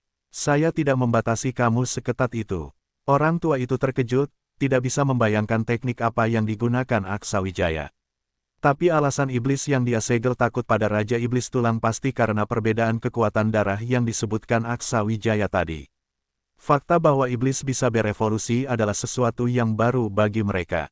Aksawijaya berkata, "Jika tidak ada yang perlu dibicarakan lagi, mari kita bersiap. Kita selesaikan masalah segel itu dulu, baru kemudian menyembuhkan luka." Orang tua itu mengangguk. Selama bisa membantu menyelesaikan masalah, identitas Raja Iblis Tulang tidak penting. "Tidak ada masalah. Saya siap." Keempat orang itu berkumpul. Aksawijaya bertanya pada Raja Iblis Tulang, "Sudahkah kamu merasakan keberadaannya? Kalau tidak salah, dia pasti bersembunyi dari deteksi kamu." Raja Iblis Tulang mengangguk, "Benar, tapi seperti yang Tuan katakan, iblis ini berasal dari alam jiwa." Aksawijaya bertanya, "Aku sudah merasakan kekuatannya. Seberapa besar peluangmu?" Raja Iblis Tulang tersenyum, "Jika bertemu di luar, dia bisa melarikan diri. Tapi sekarang dia terperangkap, tidak ada jalan keluar. Mengalahkannya mudah, cukup dilahap saja." Ketika sampai pada pembahasan ini, Raja Iblis Tulang melanjutkan, "Namun, aku tetap membutuhkan kerja sama Tuan. Gunakan kekuatan sihir Tuan untuk memperkuat tubuhku. Dengan begitu, aku bisa memberikan tekanan yang lebih besar padanya tanpa memberinya kesempatan." Aksawijaya tidak ragu-ragu dan langsung menggunakan mantra Dewa Iblis. Aura tubuhnya berubah drastis, membuat dua orang di sekitarnya terkejut. Aksawijaya berusaha keras untuk tidak menunjukkan senyum jahat, tetapi tatapannya jelas lebih angkuh dari sebelumnya, meski keseluruhan dirinya tampak lebih teguh. Orang tua itu tampak paham betul nilai ilmu ini, dan ia memandang Aksawijaya dengan takjub. "Mantra sihir ini luar biasa. Itu bisa membuat jiwamu begitu solid dan tidak terpengaruh oleh energi luar. Ketahananmu di dalam menara itu pasti ada hubungannya dengan ilmu ini, bukan?" Aksawijaya mengangguk tanpa menyangkalnya. Pemimpin sekte itu lalu membalikkan telapak tangannya, dan gulungan kitab kuno teknik dewa yang rusak muncul di tangannya. Ia langsung menyerahkannya kepada Aksawijaya. "Ini aku serahkan dulu padamu. Mohon lakukan yang terbaik." Aksawijaya tidak ragu-ragu. Ia segera menyimpan gulungan itu ke dalam kantong serbagunanya, lalu mengangguk. "Jangan khawatir, serahkan saja padaku. Tuan hanya perlu menjaga kami dari sisi lain, pada tahap ini aku belum membutuhkan bantuanmu. Setelah berkata demikian, Aksawijaya langsung mengalirkan aura mantra Dewa Iblis ke tubuh Raja Iblis Tulang. Perlu diketahui, dahulu Aksawijaya menggunakan kekuatan mantra ini untuk mencetak kontrak pada tulang emas Raja Iblis Tulang. Meskipun mantra ini berasal dari si kecil, asal-usulnya sangat luar biasa, sebuah ilmu yang melawan takdir. Aksawijaya lalu mengingatkan orang tua itu, "Senior, nanti Raja Iblis Tulang akan menyerap energi iblis itu, yang mungkin berdampak pada Anda. Namun, tidak perlu khawatir. Saya sudah menyiapkan beberapa pil energi untuk Anda, konsumsi di waktu yang tepat. Saya juga akan menambahkan energi alam untuk memastikan dampaknya tidak terlalu besar." Orang tua itu mengangguk, "Lakukan saja apa yang perlu dilakukan. Dengan tingkat kultivasi kalian, pengaruhnya pada saya tidak akan terlalu besar. Saya tahu apa yang harus dilakukan." Ia tampaknya sudah tidak sabar lagi. Aksawijaya dan Raja Iblis Tulang langsung menyelaraskan energi spiritual dan kesadaran mereka, masuk ke dalam segel. Hal pertama yang harus dilakukan adalah menemukan lokasi iblis itu. Di bawah pengaruh kesadaran spiritual, tempat itu dipenuhi kabut hitam. Dalam ruang seperti ini, sedikit saja kelalaian bisa membuat mereka kehilangan arah. Raja Iblis Tulang berkata kepada Aksawijaya, "Kondisi di dunia jiwa berbeda dengan dunia tulang dan dunia darah. Kekuatan utama mereka adalah hukum jiwa, sehingga kesadaran spiritual mereka sangat kuat. Tuan, pastikan kesadaranmu selalu terhubung denganku. Jika makhluk itu mencoba melawan, aku bisa menahannya dan memastikan keselamatanmu." Tanpa diberitahu pun, Aksawijaya akan melakukannya. Kali ini, ia hanya menjadi penonton sambil membantu Raja Iblis Tulang dengan mantra Dewa Iblis. Bagaimanapun, lawan mereka memiliki tingkat kultivasi yang sangat tinggi. Raja Iblis Tulang justru tampak bersemangat. Menyerap iblis ini akan meningkatkan kultivasiku secara signifikan. Perjalanan ke dunia 9 langit bawah ini tidak sia-sia. Ini adalah cara tercepat bagi iblis untuk meningkatkan kultivasi mereka. Namun, Aksawijaya biasanya melarang metode ini. Tetapi menghadapi iblis seperti ini, Aksawijaya tidak mempermasalahkannya. Mereka mencari selama 10 menit, tetapi tetap tidak menemukan lokasi iblis itu.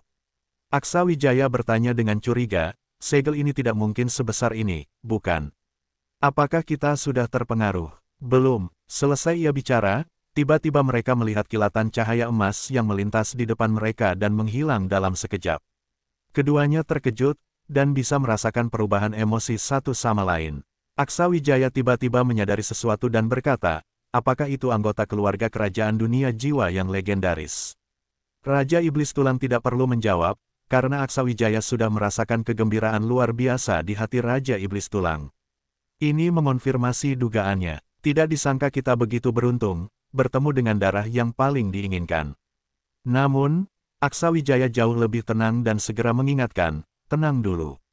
Keluarga kerajaan ini jauh berbeda dari iblis biasa. Kamu yakin bisa mengatasinya?" Raja Iblis Tulang menjawab, "Mungkin tidak mudah, tetapi kekuatan darahku jauh lebih unggul darinya. Dengan bantuan kekuatan sihir Tuan, setidaknya ada 70% peluang. Namun, setelah mendapatkannya, aku mungkin harus masuk ke tahap meditasi mendalam lagi, dan kali ini entah berapa lama. Iblis dunia jiwa berbeda dari dunia darah, kekuatan itu harus segera diserap dan dicoba untuk disatukan, jika tidak akan langsung menghilang. Apalagi kita masih berada di dunia 9 langit bawah ini. Tuan pasti masih membutuhkan bantuanku." Aksawijaya menjawab dengan santai, "Tidak masalah, ada begitu banyak senior dari Sekte Pelepasan Hara, mereka juga bisa membantuku. Lagi pula, aku baru saja menembus batas kekuatan. Tidak semudah itu bagi orang lain untuk mengalahkanku. Aku malah ingin tahu hasilnya setelah darah kerajaan dari 3 dunia iblis ini bersatu. Mungkin kamu akan menjadi bantuan terkuatku. Tapi itu nanti. Sekarang fokus dulu menyelesaikan iblis ini, baru kita pikirkan yang lainnya." Raja Iblis Tulang berkata, "Tuan, jangan khawatir. Kalau dia benar-benar punya kemampuan melawan, dia tidak akan terus bersembunyi seperti ini." Kesadarannya semakin meningkat, dan ia mulai menggunakan energi spiritualnya untuk menguras kabut hitam di sekitarnya. Jika musuh tidak mau muncul, mereka akan memaksanya keluar. Bab 1716, Penindasan Darah Murni. Aku akan menggunakan ilmu sihir untuk memperkuat energi spiritualmu. Aksa Wijaya tahu persis cara membantu. Dia langsung memasukkan auranya ke dalam energi spiritual Raja Iblis Tulang. Dengan kekuatan kontrak yang kuat di antara mereka, ditambah lagi kontrak itu didasarkan pada mantra iblis ini, semuanya berjalan dengan sangat lancar. Energi spiritual Raja Iblis Tulang bergabung dengan energi spiritual Aksa Wijaya, menyebabkan kabut hitam mulai menghilang dengan cepat. Benar saja, tak lama kemudian, kilatan emas muncul kembali, melompat ke kumpulan kabut hitam lainnya dengan kecepatan luar biasa. Raja Iblis Tulang berkata, "Tunjukkan dirimu. Bersembunyi seperti ini tak ada gunanya. Kekuatanku telah menyegel teknikmu. Kalau tidak, kau tidak akan terjebak di sini begitu lama. Cepat atau lambat, kau takkan punya tempat untuk lari." Saat itu, suara melengking terdengar, milik seorang pria, tetapi begitu lembut hingga membuat bulu kuduk berdiri dan tubuh terasa dingin. "Kau adalah iblis dari dunia tulang. Mengapa kau membantu manusia ini? Mereka hanyalah makhluk kecil yang tidak berarti, hanya cocok menjadi santapan kita. Bantu aku keluar dari sini, lalu kita bekerja sama. Dengan melihat para kultivator dari sekte di luar sana, kita bisa berpesta pora. Keuntungannya kita bagi dua, aku akan menarik jiwa mereka, dan kau mendapatkan tulang belulang mereka. Bukankah itu kesepakatan yang menguntungkan?" Mendengar ini, Raja Iblis Tulang langsung menjawab, "Aku tak suka berbicara dengan pengecut yang hanya bisa bersembunyi. Tunjukkan dirimu dulu, baru kita bicara." Suara itu terdengar meremehkan. "Kau pikir aku bodoh? Kau menggunakan semacam ilmu sihir khusus yang memberiku tekanan besar. Itu jelas berasal dari manusia.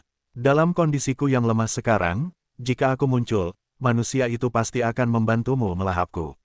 Aku sudah lama di sini dan masih punya beberapa trik. Kalian ingin menangkapku? Tidak semudah itu." Raja Iblis Tulang tertawa dingin. "Barusan kau bilang ingin bicara denganku, tapi sekarang takut muncul. Tidak masalah, cepat atau lambat kau tetap mati di sini.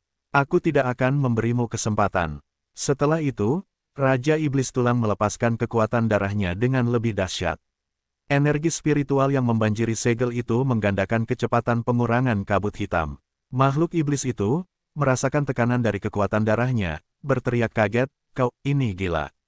Kau sedang mencari kematian." Raja Iblis Tulang mengabaikannya, sangat paham maksud perkataannya. Bagaimanapun, melahap darah murni dari penguasa lain adalah tabu di dunia tiga iblis, sesuatu yang tidak diizinkan. Jika berita ini tersebar, pasti akan menimbulkan kegemparan besar, dan dunia tiga iblis tidak akan melepaskannya. Suara itu melanjutkan, "Kau melanggar tabu. Apakah kau tidak takut diburu oleh dunia tiga iblis?" Raja Iblis Tulang menjawab dengan tawa dingin, "Aku hidup untuk diriku sendiri, untuk tuanku. Apa yang perlu ditakutkan? Selama aku cukup kuat, berapapun yang datang akan kuhancurkan.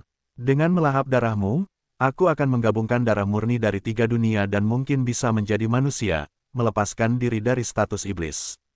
Jadi, kau harus mati."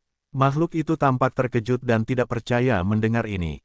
"Tuanku, kau tunduk pada manusia, kau menyebut dirimu iblis." Raja Iblis Tulang dengan nada mengejek berkata, "Mengikutinya, aku bisa terus meningkat dan mencapai level ini. Aku benar-benar berevolusi dan berubah. Perasaan seperti ini tidak akan pernah kau pahami, makhluk yang hanya tahu membunuh." Mendengar ini, Aksa Wijaya tertawa kecil, "Sejak kapan kau mulai berpikir seperti itu? Semoga kau benar-benar melakukannya di masa depan." Makhluk iblis itu tertawa keras, "Hahaha. Lihatlah, bahkan tuanmu tidak percaya padamu. Kau iblis, itu identitasmu yang tak terhapuskan. Seberapa kuat pun kau tetap hanya kerangka tulang." Raja Iblis Tulang tidak terpengaruh. "Setelah aku melahap darah murni dari dunia darah, tubuhku telah direkonstruksi.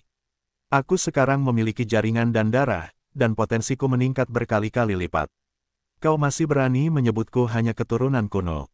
Sekarang tinggal kau. Nasib buruk bagimu, tak ada lagi yang perlu dibicarakan. Bersiaplah untuk mati." Raja Iblis Tulang telah sepenuhnya bertekad untuk membunuh. Ia tidak akan memberi makhluk itu sedikit pun peluang. Sebelumnya, Aksa Wijaya telah membantunya mendapatkan darah murni dari dunia darah, yang telah ia gabungkan ke dalam darahnya, membawa perubahan besar dan memungkinkan terobosannya. Sejak itu, ia sangat menantikan darah murni dari dunia jiwa. Kini, kesempatan itu datang tanpa usaha, berkat para ahli dari Sekte Lembah Kekuatan Langit yang menyegel makhluk itu di tubuh mereka, membuatnya sempurna bagi Raja Iblis Tulang. Kabut hitam semakin menyusut, hingga akhirnya sesosok roh emas dipaksa keluar dari kabut, menatap Raja Iblis Tulang dengan penuh amarah. Iblis dunia tulang, ingat apa yang kau lakukan hari ini. Aku pasti akan menemukan cara untuk menyampaikan pesan ini ke dunia jiwa. Saat itu, kau akan menghadapi pengejaran tanpa akhir dari dunia tiga iblis. Jangan harap kau atau manusia di sekitarmu akan selamat. Dunia manusia ini pun akan hancur menjadi neraka penuh darah, semua karena perbuatanmu. Suara Aksa Wijaya terdengar, dingin dan acuh, jangan bicara besar. Jika kau bisa menghancurkan segel ini, kau sudah melakukannya dan memanggil bantuan. Mana mungkin kau terperangkap selama bertahun-tahun. Raja, Iblis Tulang, tak perlu membuang waktu dengannya. Langsung saja mulai, dia takkan bisa berbuat apa-apa. Saat itu, kesadaran Raja Iblis Tulang langsung terkunci pada makhluk itu. Energi spiritual yang melimpah mengalir melalui segel, akhirnya membentuk tubuh spiritual yang melesat menuju targetnya. Makhluk itu memiliki tingkat kekuatan yang tidak lemah, tetapi banyak kemampuannya telah disegel, sehingga hampir tidak memiliki cara untuk melawan. Kalau tidak, ia tidak mungkin terus bersembunyi seperti ini. Namun sekarang, bahkan tempat persembunyian pun sudah tidak ada, hanya kekuatan yang tidak bisa digunakan. Lebih buruk lagi, kekuatan garis keturunannya sepenuhnya ditekan. Raja Iblis Tulang tanpa ragu meluncurkan energi spiritual yang kuat, mengurung targetnya, dan hanya soal waktu untuk menyelesaikannya. Makhluk itu jelas merasakan keputusasaan, karena kini ia benar-benar tanpa jalan keluar. Tiba-tiba, ia berkata, manusia di belakang klan Iblis Tulang, apakah kau di sana? Apakah kau butuh sekutu? Jika kau bisa membuat perjanjian dengan keluarga kerajaan klan Iblis Tulang, kau pasti bisa memberiku tanda. Aku akan mengikuti perintahmu di masa depan. Bagaimana? Aksa Wijaya menjawab, jika situasinya normal, aku mungkin akan mempertimbangkan. Tapi kali ini tidak. Selain kau sangat penting bagi Iblis Tulang, nyawamu juga membantu aku mendapatkan sesuatu yang sangat aku butuhkan, jadi anggap saja kau mati dengan layak. Lagi pula, kau telah membunuh beberapa ahli dari Sekte Lembah Kekuatan Langit. Utang darah itu tidak bisa aku bayar untukmu, kau harus membayarnya sendiri. Raja Iblis Tulang, jangan beri dia kesempatan untuk mengacaukan pikiranmu. Selesaikan segera. Raja Iblis Tulang tentu tidak ragu sedikit pun. Energi spiritualnya kembali meledak, membanjiri targetnya. Di dunia luar, seorang tetua merasakan sakit yang luar biasa di kakinya. Energi spiritual Raja Iblis Tulang terus menekan, memaksanya menggunakan pil untuk mengurangi kehilangan energi spiritual. Meskipun ia tidak dapat merasakan apa yang terjadi dalam segel, ia tahu bahwa kerjasama antara Aksa Wijaya dan Raja Iblis Tulang sepenuhnya menekan iblis yang disegel. Jika ini terus berlanjut, ia yakin Aksa Wijaya dapat menyelesaikan masalah besar ini. Karena ia hanya bisa menyegel iblis itu, tidak membunuhnya, dan dalam hal umur panjang, manusia tidak sebanding dengan iblis. Ketika segel itu melemah, Sekte Lembah Kekuatan Langit akan menghadapi masalah besar, mungkin membutuhkan banyak ahli untuk menekan iblis itu lagi. Namun, Aksa Wijaya dan Raja Iblis Tulang bisa menyelesaikan masalah ini sepenuhnya, yang akan menjadi berkah besar bagi Sekte Lembah Kekuatan Langit. Ketua Sekte bisa merasakan betapa kuatnya energi spiritual yang dilepaskan Aksa Wijaya dan Raja Iblis Tulang, membuatnya tegang, berdiri di samping dengan alis yang berkerut tanpa berani bertanya. Energi spiritual Aksa Wijaya terus dilepaskan, sementara konsumsi energi Raja Iblis Tulang juga tidak kecil. Namun Aksa Wijaya tahu bahwa ketika tekanannya mencapai titik tertentu, energi spiritual itu akan kembali memberi keuntungan pada Raja Iblis Tulang, dan mungkin Aksa Wijaya sendiri juga akan mendapatkan beberapa manfaat. Di dalam segel, energi spiritual Raja Iblis Tulang hampir sepenuhnya mengepung lawannya. Lawan mencoba melawan, tetapi setiap kali energinya bertemu dengan energi spiritual Raja Iblis Tulang, energinya hancur dalam sekejap, sepenuhnya tertekan. Iblis itu jelas tidak menyangka dirinya akan runtuh secepat ini, bahkan tidak mampu melawan. Tidak mungkin, meskipun garis keturunanmu kuat, aku juga darah kerajaan. Bagaimana mungkin kau bisa menekanku sekuat ini? Tingkat kekuatanku jauh lebih tinggi darimu. Raja Iblis Tulang memandang dingin. Biar ku beritahu agar kau mati dengan tenang. Kau tidak akan pernah mengerti bahwa darah kerajaan dari 3 dunia berasal dari tubuh yang sama. Penggabungan darah bukanlah sekadar 1+1 menjadi 2. Kekuatan darahku sekarang telah meningkat ratusan kali lipat dari sebelumnya. Bagaimana mungkin kekuatan darahmu menyaingiku? Namun, kau mati dengan layak. Garis keturunanmu akan memberikan manfaat terbesar pada tubuhku. Iblis itu terus menerjang energi spiritual di sekitarnya, berharap menemukan celah, tetapi setiap usaha sia-sia. Melihat energinya diserap oleh Raja Iblis Tulang, ia mulai ketakutan. Jangan bunuh aku bersedia membeli nyawaku. Aku tahu sebuah rahasia tentang 9 benua manusia. Nilainya jauh lebih besar dariku. Rahasia itu tidak ada gunanya bagi klan Iblis Tulang, tetapi manusia di belakangmu mungkin menginginkannya. Maukah kau muncul? Mari kita bicara. Setelah itu, kau bisa memutuskan nasibku. Kau tidak rugi apa-apa, bagaimana menurutmu? Aku sangat tulus. Iblis itu menunjukkan keinginan bertahan hidup yang kuat. Raja Iblis Tulang menghentikan serangannya tetapi tetap mengurung lawannya dengan energi spiritual, hanya mengurangi tekanannya sedikit. Meskipun ia ingin segera menyelesaikan iblis itu, rahasia tentang 9 benua ini memang menarik perhatian Aksawijaya. Ia ingin tahu apakah Aksawijaya ingin mendengarnya.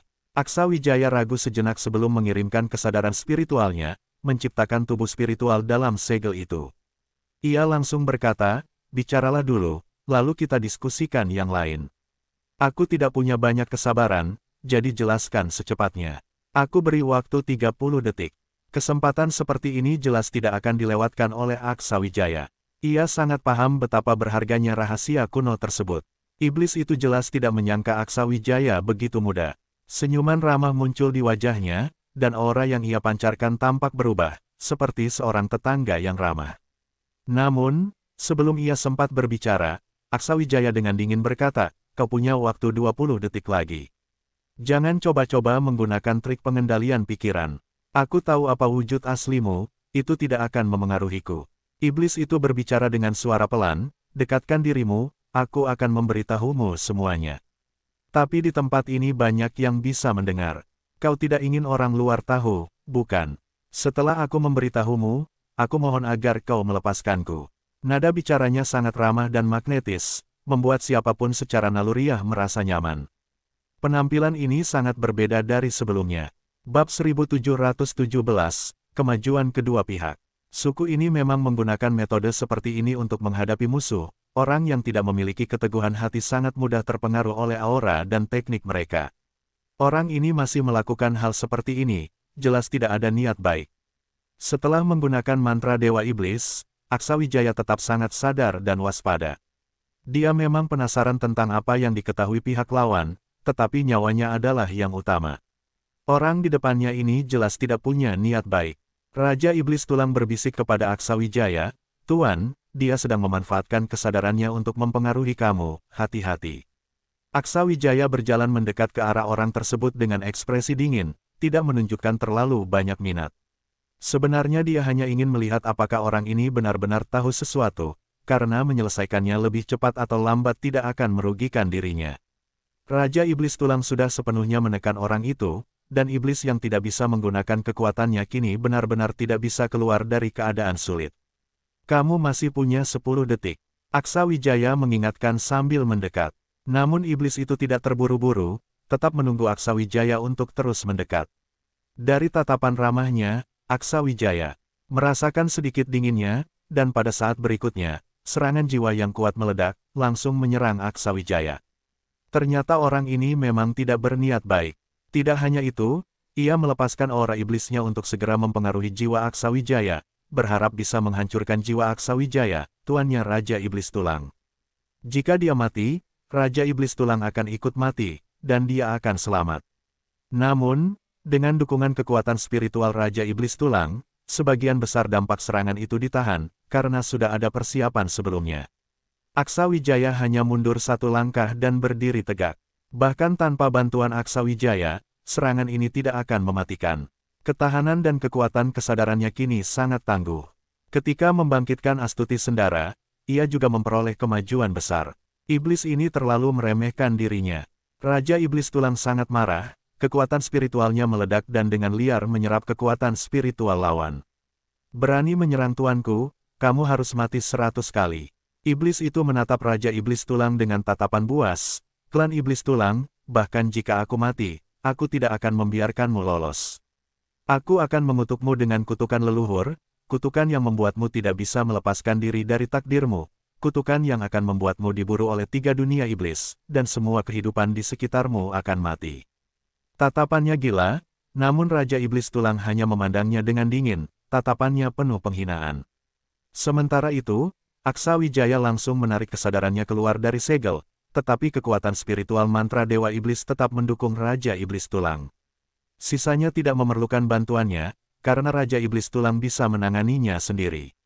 Namun, ia juga tahu bahwa setelah ini, Raja Iblis Tulang akan memasuki tahap meditasi berikutnya, dan dia tidak tahu berapa lama meditasi ini akan berlangsung. Tapi Aksawijaya sangat menantikan bagaimana Raja Iblis Tulang akan berevolusi, atau lebih tepatnya, berubah menjadi bentuk seperti apa. Setelah perubahan terakhir, Aksawijaya tentu merasakan perubahan pada dirinya. Dia sepenuhnya menghilangkan bentuk klan Iblis Tulang, dan hampir tidak ada bedanya dengan manusia yang memiliki darah dan daging. Namun, dia masih kekurangan sebuah aura, dan mungkin setelah kali ini, Raja Iblis Tulang benar-benar akan bertransformasi dari iblis menjadi manusia, dan dia tidak akan terkejut. Saat Aksawijaya bangun, ketua sekte yang ada di samping segera mendekat dan bertanya. Sobat muda Aksa, bagaimana situasinya? Apakah berjalan lancar? Aku merasakan kalian berdua melepaskan kekuatan spiritual yang tidak lemah, iblis itu masih memiliki kemampuan yang kuat, kan? Aksawijaya menjawab, semua berjalan lancar, jangan khawatir. Ketika kesadaran Raja Iblis Tulang keluar, itu adalah saat iblis itu diselesaikan. Aku keluar lebih awal hanya untuk menyiapkan beberapa pil obat, dan juga untuk membantu Tuan Senior memeriksa penyakit kakinya. Setelah itu, kita akan menghilangkan segel di kedua kakinya, yang pasti akan merusak saluran energi. Tapi bagi saya, ini bukan masalah besar, hanya perlu kalian menahan aura Tuan Senior. Meskipun saya sudah menyelesaikan terobosan, tetapi menghadapi pembalasan energi dari ahli di tingkat ini, saya masih merasa tidak cukup kuat. Tentu, ini bisa kamu percayakan padaku, jawab orang tua itu. Orang tua itu membuka matanya dan melihat Aksawijaya, seandainya aku tahu kamu memiliki kemampuan ini, aku tidak perlu meminta orang dari sekte pelepasan hara untuk membawamu kembali. Aku sudah mengirimkan murid ke 9 benua untuk meminta bantuanmu. Aksawijaya tersenyum, Tuan Senior, jangan bercanda. Sebenarnya semuanya sudah ditentukan, dan takdir membawa saya muncul di sini. Anak muda, hatimu sangat dalam. Sepertinya pencapaianmu saat ini bukan hanya karena keberuntungan. Namun, kamu membawa iblis bersamamu, harus lebih berhati-hati. Iblis tetaplah iblis, mereka tidak diterima oleh umat manusia. Aksawijaya menjawab, keadaan Raja Iblis Tulang agak khusus. Dulu dia memang hanya iblis, dan saya terpaksa menggunakan kekuatan iblis untuk memaksanya meninggalkan jejak. Namun dia sudah bersama saya cukup lama dan telah menyelesaikan transformasi. Secara tepat, dia tidak lagi dianggap iblis, meskipun masih bisa menggunakan teknik dan aura iblis. Lebih jauh lagi, transformasinya tidak diterima oleh 3 dunia iblis. Orang tua itu mendengar perkataan tersebut, langsung menyadari sesuatu dan berkata, pantas saja aura yang dia miliki berbeda dari para iblis itu. Ini pertama kalinya aku mendengar bahwa iblis bisa memiliki kekuatan kehidupan yang begitu kuat. Saat itu, ada waktu luang karena Raja Iblis Tulang membutuhkan waktu untuk perlahan-lahan melahap iblis tersebut. Aksawijaya memutuskan untuk menceritakan tentang asal-usul iblis kepada orang tua itu dan pemimpin sekte. Hal ini bukanlah rahasia besar, semakin banyak orang yang memahami asal-usul iblis, semakin baik. Lagi pula, iblis adalah musuh semua makhluk hidup di 3 dunia, dan daya penghancur mereka jauh lebih besar dibandingkan bangsa asing di dunia besar. Bahkan ras-ras di dunia besar pun tidak bisa menerima keberadaan iblis, yang menunjukkan betapa besar pengaruh mereka. Semakin mendengar, orang tua itu semakin terkejut. Ketika dia mengetahui bahwa 3 dunia itu sebenarnya adalah hasil ciptaan dari darah, tulang, dan jiwa seorang tokoh besar yang sangat luar biasa, dia benar-benar terpana. Sehebat apa tokoh besar itu? Pikirnya, kekuatannya sudah melampaui imajinasi tingkat 9 benua. Tidak ada yang tahu apakah tokoh besar itu masih hidup dan di mana dia berada saat ini. Lagi pula, Aksawijaya sendiri juga tidak terlalu banyak tahu. Kisah-kisah tersebut hampir tidak lagi beredar di 3 dunia. Pemimpin sekte bergumam, tak disangka, iblis hanyalah makhluk yang lahir dari sisa aura darah seorang tokoh besar. Tapi daya penghancur mereka begitu dahsyat. Ini sungguh menggetarkan. Fakta bahwa kamu mengetahui legenda ini sungguh luar biasa. Aksawijaya tersenyum, sekte lembah kekuatan langit telah begitu rendah hati selama bertahun-tahun. Meskipun memiliki kekuatan besar, kalian tetap menjaga sikap rendah hati. Ini sangat mengagumkan. Namun, aku tetap menyarankan agar kalian mengirim murid-murid ke 9 benua untuk berlatih. Di sana adalah masa depan dari dunia 9 langit bawah. Aku yakin senior-senior memahami maksudku, jadi aku tidak perlu menjelaskan lebih jauh, bukan? Orang tua itu mengangguk, tentu saja kami sudah menyadarinya. Tetapi sekarang belum waktunya. Ketika waktunya tiba, bukan hanya murid-murid, seluruh sekte lembah kekuatan langit mungkin akan kembali ke 9 benua. Di sana, kami masih memiliki tanah suci tersembunyi. Dahulu, ketika bangsa asing menyerang, kami terpaksa mundur ke sini demi melindungi menara. Kami tidak berniat bersaing di dunia 9 langit bawah ini, jadi gelar seperti kekuatan besar tidak berarti apa-apa bagi kami. Sepertinya pandangan senior memang jauh ke depan. Tentu saja ini bukan pandanganku, melainkan perintah leluhur kami. Kami hanya mempersiapkan diri secara diam-diam, meningkatkan kekuatan secara stabil, dan menunggu saat yang tepat tiba. Orang tua itu menatap Aksawijaya dengan penuh arti, lalu tiba-tiba bertanya, kertas emas itu sangat dihargai oleh leluhur kami. Beliau mengatakan bahwa itu adalah kitab teknik yang sangat mendalam. Sayangnya, kami tidak bisa memahami rahasianya. Apakah kamu tahu apa itu sebenarnya? Aksawijaya tersenyum tipis, senior tidak akan mengingkarinya, bukan? Apa yang sudah ada di tanganku? Tidak akan kukembalikan. Orang tua itu berkata dengan kesal, kamu pikir aku orang yang suka ingkar janji. Tenang saja, sekte lembah kekuatan langit kami tidak pernah meminta kembali apa yang sudah diberikan.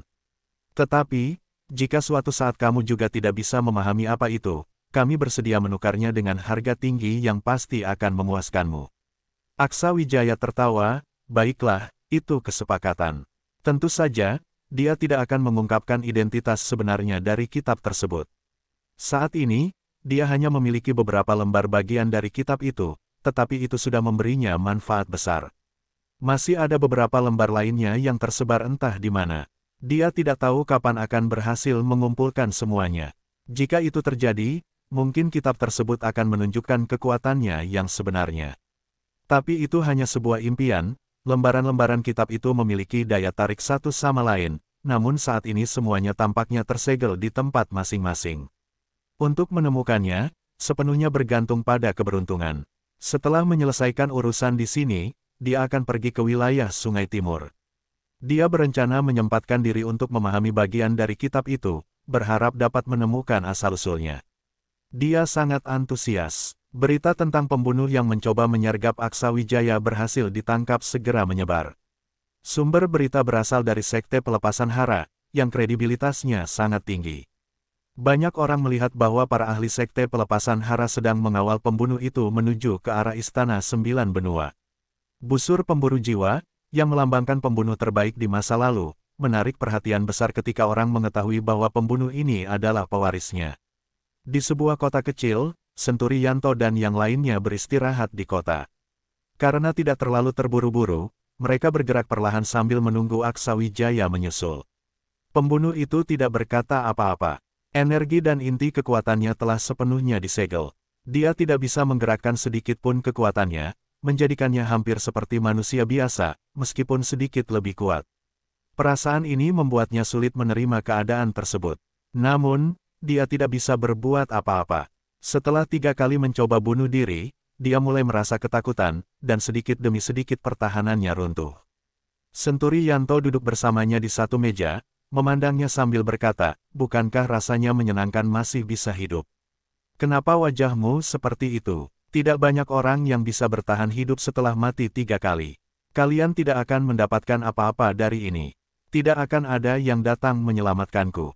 Hidupku sudah digariskan untuk dibayar dengan nyawa. Aksawijaya membunuh orang-orang kami di 9 benua, aku menyergapnya sebagai balasan. Aku tertangkap karena kelemahanku. Aku akan menanggung ini sendiri dan membayar nyawaku sebagai ganti. Bukankah itu sudah cukup? Kenapa harus menyeret lebih banyak orang? Senturi Yanto menggeleng, pemikiranmu terlalu sempit. Bukan kami yang menyeret lebih banyak orang, tapi ada yang ingin menghancurkan Aksawijaya. Kami hanya membalas serangan. Bahkan jika kami tidak membalas, kami tetap harus tahu siapa saja yang memusuhi Aksawijaya. Dengan begitu, kami bisa mencegah lebih banyak orang terlibat. Bagaimanapun, jika kamu bersikeras menanggung segalanya sendiri, mungkin itu akan menyelamatkan hidupmu. Anggap saja sebagai akhir yang baik. Tetapi bagaimana kalau kamu memberitahu kami siapa saudara angkatmu? Bukankah itu akan lebih baik untuk semua? Namun, pembunuh itu kembali memilih diam. Jelas, dia tidak ingin mengkhianati orang-orang di belakangnya. Melihat hal itu, Senturi Yanto hanya menenggak araknya dan tidak bertanya lebih jauh. Bab 1718, membuka. Dalam sekejap, 2 hari telah berlalu. Di ruang latihan sekte, lembah kekuatan langit, aura Raja Iblis Tulang menunjukkan peningkatan yang luar biasa. Namun, kesadarannya masih belum terlepas dari segel, jelas bahwa dia belum sepenuhnya menghancurkan entitas lawannya. Namun, kondisi si lelaki tua itu justru membaik. Dengan bantuan pil obat dari Aksawijaya dan tambahan energi alam, dampak Raja Iblis Tulang terhadap dirinya dapat sepenuhnya teratasi. Aksawijaya juga memanfaatkan waktu ini untuk memeriksa luka-lukanya dengan saksama. Hasilnya, Aksawijaya menemukan metode penyembuhan yang paling sesuai dan merasa sangat yakin. Peningkatan aura Raja Iblis Tulang juga dirasakannya dengan jelas. Meskipun Raja Iblis Tulang belum mencapai tingkat yang sama dengan lawannya, yang hampir berada di puncak alam keabadian dewa, Aksawijaya yakin dapat meningkatkan 2 tingkat kecil pada Raja Iblis Tulang. Di tingkat alam keabadian dewa, perbedaan di antara setiap tingkat kecil sangat besar. Seorang yang berada di puncak alam keabadian dewa bisa melawan ratusan ahli di tingkat awal alam keabadian dewa sendirian. Perbedaan ini adalah jurang yang sulit dilintasi. 2 hari kemudian, Aksawijaya tiba-tiba mendengar panggilan Raja Iblis Tulang. Suruh orang tua itu membuka segel. Aksawijaya pun berkata, sepertinya sudah waktunya. Senior, Anda bisa membuka segelnya. Namun, lelaki tua itu langsung menolak, tidak bisa. Aksawijaya, bingung, bertanya, tidak bisa. Bukankah makhluk iblis itu sudah dihancurkan? Kita harus mengeluarkannya, tidak mungkin membiarkan sisa-sisanya tetap ada dalam tubuh Anda, bukan? Dengan nada sedikit pasrah, lelaki tua itu menjawab, tentu saja saya juga tidak ingin begitu. Anda pikir segel ini mudah dibuat? Saat pertama kali menyegelnya, saya menghabiskan banyak tenaga. Dengan kemampuan saya, mustahil menyegelnya sepenuhnya. Karena level kultivasinya sebanding dengan saya, akhirnya saya hanya bisa menggunakan teknik khusus untuk menyegelnya secara permanen dalam tubuh saya. Dengan kata lain, segel ini tidak bisa saya buka sendiri. Mendengar penjelasan itu, Aksawijaya akhirnya memahami dilema lelaki tua itu.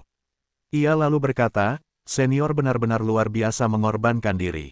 Namun, jika Anda ingin benar-benar menyembuhkan luka di kaki Anda, segel ini harus dipindahkan. Hanya dengan begitu penyembuhan total bisa tercapai. Lelaki tua itu tampak kecewa, kemudian bertanya, bagaimana jika saya mencari beberapa ahli formasi? Mungkin mereka bisa membantu memecahkan segel ini. Aksawijaya menggelengkan kepala, tidak perlu mencari mereka. Saya akan mencobanya, tapi membuka segel ini sepenuhnya adalah urusan nanti. Untuk sekarang, saya hanya perlu membukanya sebentar untuk membawa Raja Iblis Tulang keluar. Senior cukup menahan energi spiritual Anda dan biarkan saya yang mengurus sisanya. Lelaki tua itu mengingatkan, kamu yakin ingin mencoba membuka segel saya? Perlu kamu tahu, segel ini cukup kuat untuk menjebak ahli puncak alam keabadian dewa, dan energi pertahanannya sangat besar. Jika kamu tidak hati-hati, ini bisa berbahaya bagimu. Aksawijaya menjawab, tidak masalah. Ini bukan hal yang sulit bagi saya. Senior hanya perlu bersiap, sisanya serahkan padaku. Tanpa ragu, lelaki tua itu menekan energi spiritualnya. Dalam situasi ini, dia hanya bisa mempercayai Aksawijaya, yakin bahwa Aksawijaya tidak akan membahayakan dirinya. Aksawijaya memberitahu Raja Iblis Tulang situasinya. Raja Iblis Tulang sama sekali tidak khawatir karena dia tahu kemampuan Aksawijaya dalam menangani formasi sangat andal. Tanpa berkata banyak, Aksawijaya berkomunikasi dengan si kecil, kemudian meminjam kekuatannya untuk memperkuat dirinya. Ia lalu mengaktifkan formasi spiritual penghancur untuk melepaskan aura kuat yang langsung bekerja pada segel itu.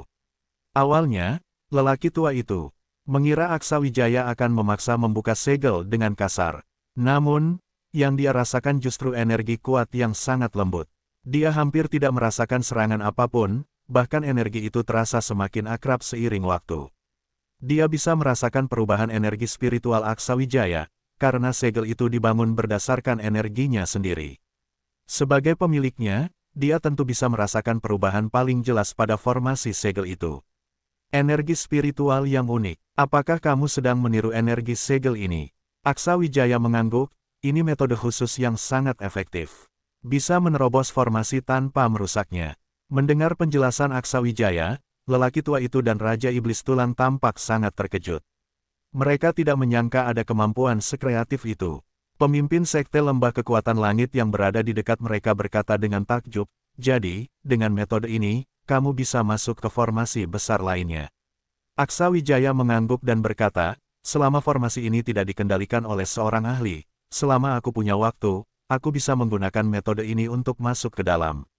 Namun, jika ada ahli seperti Anda yang terus-menerus mengawasi formasi, maka keberadaan auraku akan segera terasa. Dalam situasi seperti itu, mereka bisa langsung mengusir auraku atau menghancurkan rencanaku, sehingga aku tidak akan bisa masuk. Pemimpin sekte itu mengacungkan jempol kepada Aksa Wijaya. Kemampuannya benar-benar luar biasa. Semua orang tahu bahwa baik tanah suci, penghalang, maupun dunia kecil didasarkan pada formasi. Dengan kemampuan ini, Aksa Wijaya hampir bisa mengabaikan banyak hambatan. Dengan keterampilannya saja, pertumbuhannya di masa depan tampaknya bukan hal yang sulit. Orang tua itu mengamati dengan serius. Meskipun dia tidak sepenuhnya memahami situasinya, dia yakin bahwa energi spiritual Aksa Wijaya sudah sangat mirip dengan energi formasi penyegelan. Bahkan, energi formasi itu mulai perlahan menerima energi spiritual Aksa Wijaya. Setengah jam berlalu, dan Aksa Wijaya menggunakan kesadarannya untuk berkomunikasi dengan Raja Iblis Tulang. Bawa barang-barang yang ingin kamu bawa keluar. Aku akan membawamu keluar lebih dulu, dan setelah itu, kamu bisa masuk ke dalam ruang tertutup untuk berkultivasi. Raja Iblis Tulang menjawab, aku sedang menekan level kekuatanku, dan prosesnya hampir selesai. Dia hanya memiliki sepotong jiwa ilahi yang tersisa, yang mengandung darah kekaisarannya, dan itu sudah aku kendalikan. Namun, aku akan menyerapnya setelah aku masuk ke dalam ruang tertutup. Aksa Wijaya kemudian mencoba menerobos formasi itu. Dia merasakan konsumsi spiritual besar dalam tubuhnya, kecepatannya sungguh luar biasa. Tingkat kekuatan orang tua ini benar-benar mengesankan. Bahkan formasi ini, yang mampu menyegel iblis itu, jelas memiliki kualitas yang tinggi. Wajah Aksa Wijaya menjadi serius. Dia menelan sebuah pil, memicu energi spiritual yang kuat. Sesaat kemudian, formasi itu menunjukkan fluktuasi energi spiritual. Dengan kekuatan kesadarannya, dia memaksa terbentuknya celah kecil di formasi itu. Sebuah cahaya emas tiba-tiba bersinar, dan dengan kekuatan luar biasa dari Raja Iblis Tulang, langsung melesat ke tangannya. Dalam sekejap, energi spiritual menghilang, dan Raja Iblis Tulang lenyap dari pandangan. Aksa Wijaya perlahan menarik kembali kesadarannya dan menghentikan usahanya untuk menerobos formasi. Konsumsi energinya pun menurun. Dengan senyum di wajahnya, dia berkata, berhasil. Iblis itu sudah sepenuhnya dimusnahkan. Langkah selanjutnya adalah memecahkan formasi ini agar jalur energi spiritual senior dapat dipulihkan secepat mungkin. Formasi ini hampir sepenuhnya merusak jalur energi spiritual Anda, itulah sebabnya Anda kehilangan fungsi kaki. Tapi ini sepertinya cukup sulit. Mendengar hal itu, pemimpin sekte dengan cepat berkata, Sobat muda Aksa, tolong pikirkan cara lain. Karena kamu memiliki metode untuk menerobos formasi, aku yakin kamu pasti punya pengetahuan tentang cara memecahnya. Dengan kemampuanmu, aku yakin kamu bisa menemukan solusinya. Aksa Wijaya menjawab, cara termudah adalah menemukan sepasang kaki dengan tingkat yang sama dengan senior, lalu menggantinya. Tapi itu jelas mustahil. Aku harus mencoba memecahnya sendiri, tetapi ini membutuhkan waktu. Orang tua itu berkata dengan tegas, jangan khawatir, aku tidak terburu-buru. Kamu telah menyelesaikan masalah besar bagi Sekte Lembah Kekuatan Langit dengan memusnahkan iblis itu. Mengenai kakiku, Lakukan sebisamu. Aksa Wijaya mengangguk. Tenang saja, senior. Aku suka menyembuhkan orang dan menghadapi tantangan yang sulit seperti ini lebih dari sekadar meningkatkan levelku. Aku juga bisa memikirkan cara lain. Aku memiliki pemahaman tentang formasi. Itu sudah jelas terlihat, kata pemimpin sekte. Aksa Wijaya mulai mengarahkan kesadarannya ke dalam formasi. Dia dengan cermat merasakan aliran energi di dalamnya. Bagi Aksa Wijaya, ini bukan tugas yang sulit. Lambat laun, formasi itu menjadi jelas di dalam pikirannya. Untuk memecahkan formasi, dia perlu memahami cara kerjanya terlebih dahulu. Aksa Wijaya percaya bahwa semua formasi bisa dipecahkan. Hanya saja beberapa formasi memiliki kelemahan yang sulit ditemukan. Formasi penyegelan ini bukanlah buatan satu orang. Kemungkinan besar, ia didasarkan pada sebuah teknik khusus. Aksa Wijaya dengan cepat merekam setiap detail dalam ingatannya. Diagram formasi dalam pikirannya menjadi semakin jelas. Ketika diagram formasi itu sudah lengkap dalam pikirannya, Aksa Wijaya tidak langsung mencoba menjalankan energinya. Sebaliknya, dia berkomunikasi dengan Gendis dan Arlin Salodik, karena mereka lebih ahli dalam hal formasi. Kalian berdua, tolong lihat formasi penyegelan ini. Senior bilang tidak ada cara untuk membukanya, jadi kita harus mencoba memecahkannya. Formasi ini bekerja langsung pada tubuh, dan energi spiritualnya berasal dari senior sendiri. Seperti teknik yang membentuk formasi, energinya sangat kuat. Aku bahkan sulit menemukan pusat formasi ini. Sebelum Aksa Wijaya selesai bicara, Gendis dan Arlin Salodik berkata serempak, pusat formasinya ada di luar formasi itu. Aksa Wijaya terkejut. Bagaimana kalian tahu? Arlin Salodik menjawab, kamu sendiri bilang ini adalah formasi penyegelan. Formasi seperti ini pada zaman kuno digunakan untuk menyegel makhluk-makhluk yang tidak bisa dihancurkan. Kamu benar, formasi ini didasarkan pada teknik, tetapi pengaruhnya terhadap tubuh sangat besar. Setidaknya sebagian tubuh harus dikorbankan. Karena itu, pusat formasi ini tidak mungkin berada di dalam. Kalau tidak, makhluk yang disegel, yang memiliki kemampuan luar biasa, mungkin saja bisa membebaskan diri dari formasi itu. Gendis menambahkan, Arlin Salodik benar. Bahkan tubuh utama formasi ini tidak bisa membuka segel tersebut, apalagi memecahkannya. Bab 1719, Penyembuhan selesai. Aksa Wijaya tidak bisa menahan diri untuk bertanya, tubuh asli tidak bisa memecahkan formasi. Bisakah orang luar melakukannya? Gendis tersenyum dan berkata, kami punya cara untuk memecahkannya. Hanya saja akan memerlukan beberapa bahan, dan bahan-bahan itu cukup mahal. Selain itu, setelah formasi terpecahkan, baik formasi maupun bahan-bahan tersebut akan rusak dan tidak dapat digunakan lagi. Aksa Wijaya tersenyum bahagia, itu tidak menjadi masalah bagi saya. Sebenarnya, ini tidak terlalu sulit, karena formasi ini tidak menggunakan bahan, melainkan menggunakan teknik yang diukir pada tubuh. Jadi, dengan cara khusus, kita bisa menarik energi spiritual ke dalam bahan yang lebih tepat. Tentu saja, ada satu prasyarat besar, yaitu bahan-bahan ini perlu digunakan untuk menyusun formasi penyegelan ini, namun ini bukan masalah bagi kita. Mereka hanya perlu menyiapkan bahan-bahannya. Kemudian, Gendis dan Arlin Salodik menyusun daftar bahan yang terdiri dari 81 jenis, beberapa di antaranya memiliki kualitas yang sangat tinggi. Bahan-bahan ini benar-benar bisa digunakan untuk menyusun formasi yang sangat kuat, dan Aksa Wijaya merasa sangat sayang melihatnya terbuang begitu saja. Setelah itu, Aksa Wijaya memberitahu mereka bahan-bahan yang dibutuhkan, dan kepala sekte hampir tanpa ragu langsung mengambil daftar tersebut dan pergi. Dia mengatakan akan kembali dalam waktu 1 jam, yang menunjukkan betapa kuatnya keuangan sekte Lembah Kekuatan Langit. Tersisa Aksa Wijaya dan 2 orang lainnya, dan orang tua itu langsung bertanya, apakah dengan bahan-bahan itu kita bisa mengatasi penyegelan dalam tubuh saya? Aksa Wijaya mengangguk, ini adalah teknik penyegelan dari zaman kuno. Sebenarnya, dalam teknik tersebut ada cara untuk membatalkan penyegelan, namun tampaknya para pendahulu belum melihat bagian itu. Kata orang tua itu tidak menyembunyikan apa-apa dan tersenyum pahit, memang, kami belum melihatnya, tapi lebih tepatnya, teknik tersebut hanya sebagian yang tersisa. Kami hanya memiliki bagian penyegelnya, dan itu memang yang saya butuhkan pada saat itu. Namun, jika ini bisa mengatasi formasi ini, dan jika penyakit kaki saya sembuh, saya tidak masalah mengorbankan sumber daya ini. Tapi saya harus mengakui, saya kagum padamu. Kamu masih muda, tapi sudah memiliki begitu banyak metode luar biasa, baik dalam alkimia, formasi, maupun kultivasi dan wawasanmu, sungguh mengagumkan. Hidup di era yang sama denganmu, rasanya sangat menantang. Aksa Wijaya mengangkat bahu, menarik kembali kekuatan spiritualnya, dan duduk bersila di hadapan orang tua itu dengan ekspresi santai. Sejujurnya, saya tidak pernah berniat bersaing dengan mereka. Saya hanya ingin terus meningkatkan tingkat saya. Jika suatu saat bangsa asing menyerang atau masalah lainnya datang, saya ingin bisa menghadapinya dan melindungi orang-orang di sekitar saya. Ada langit di atas langit, bahkan jika ada teman sebaya yang lebih kuat, apa artinya?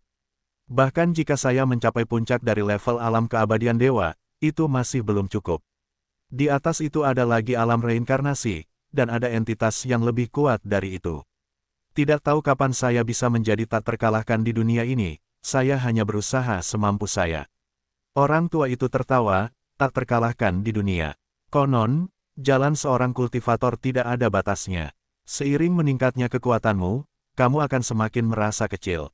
Seperti yang kamu katakan tentang kehidupan super kuat yang menciptakan iblis, entitas seperti itu, mungkin alam reinkarnasi hanya bisa dianggap seperti semut di hadapannya.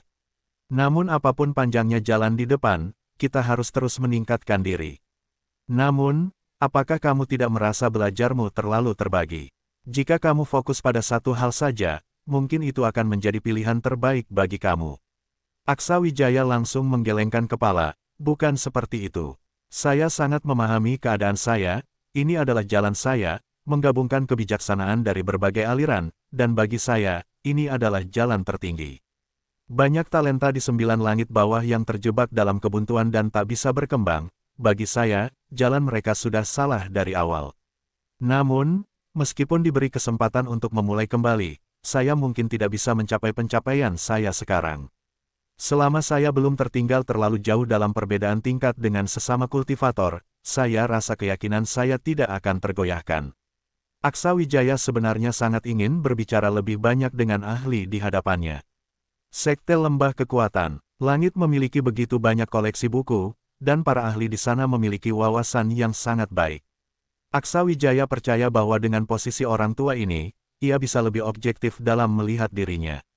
Orang tua itu memandang Aksa Wijaya dengan kagum, sangat terkesan.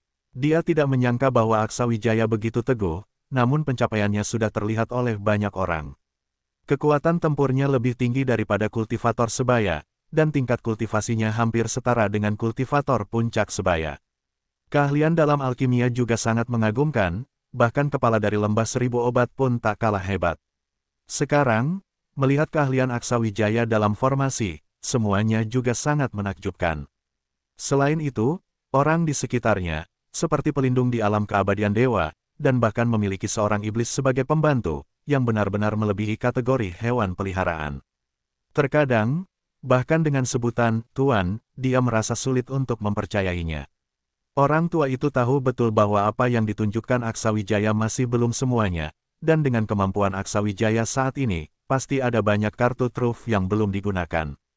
Orang tua itu berkata, jika kamu merasa jalanmu sudah benar, maka teruskanlah. Karena dalam jalan tertinggi ini, kamu sudah sangat maju, setidaknya dalam sejarah 9 benua, kamu sudah berada di jalur yang belum pernah dilalui oleh siapapun. Aksa Wijaya kemudian bertanya, tapi saya belum tahu nama besar dari senior ini. Saya bernama Sabrin Lalundu, panggil saja saya Senior Sabrin. Syahrial Lalundu itu seumuran denganmu, tapi dari segi kecerdasan, dia sangat jauh berbeda.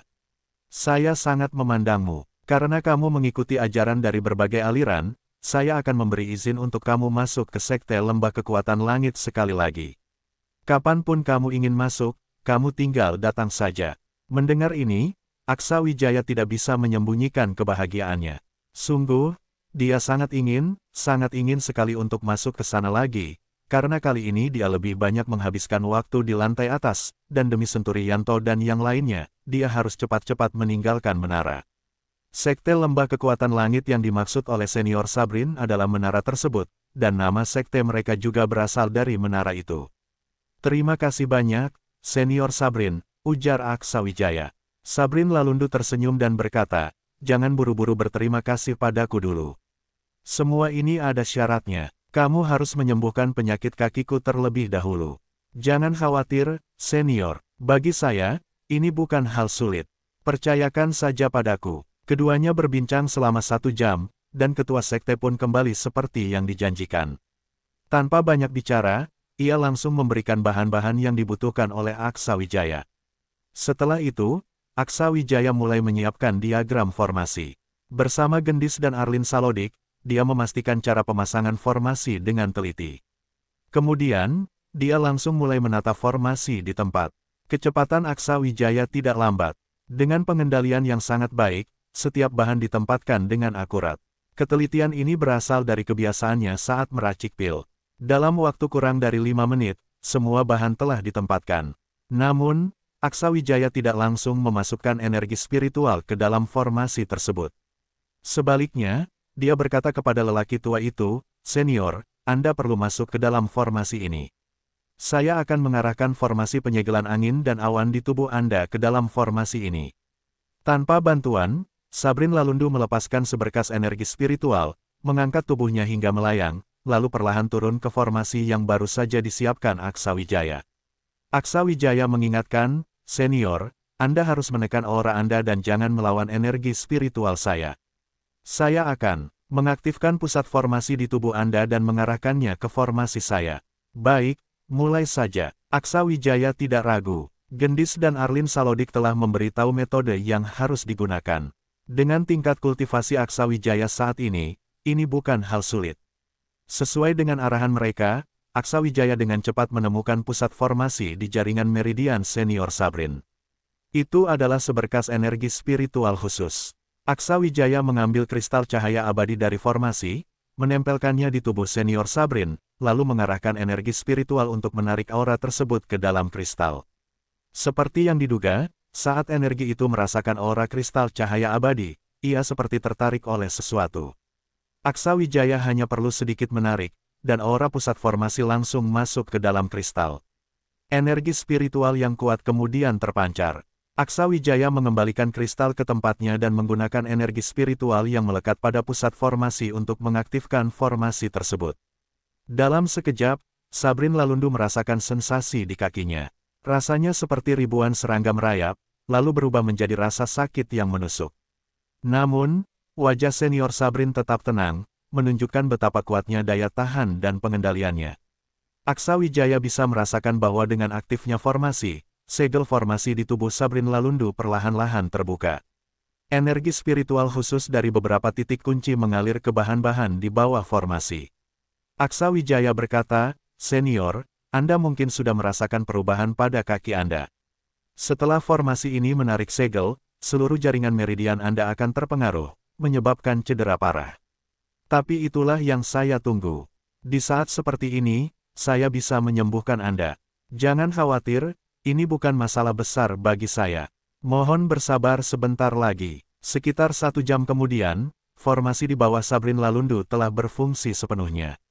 Wajah senior Sabrin berubah pucat, dan dia memuntahkan darah segar, persis seperti yang diprediksi Aksa Wijaya.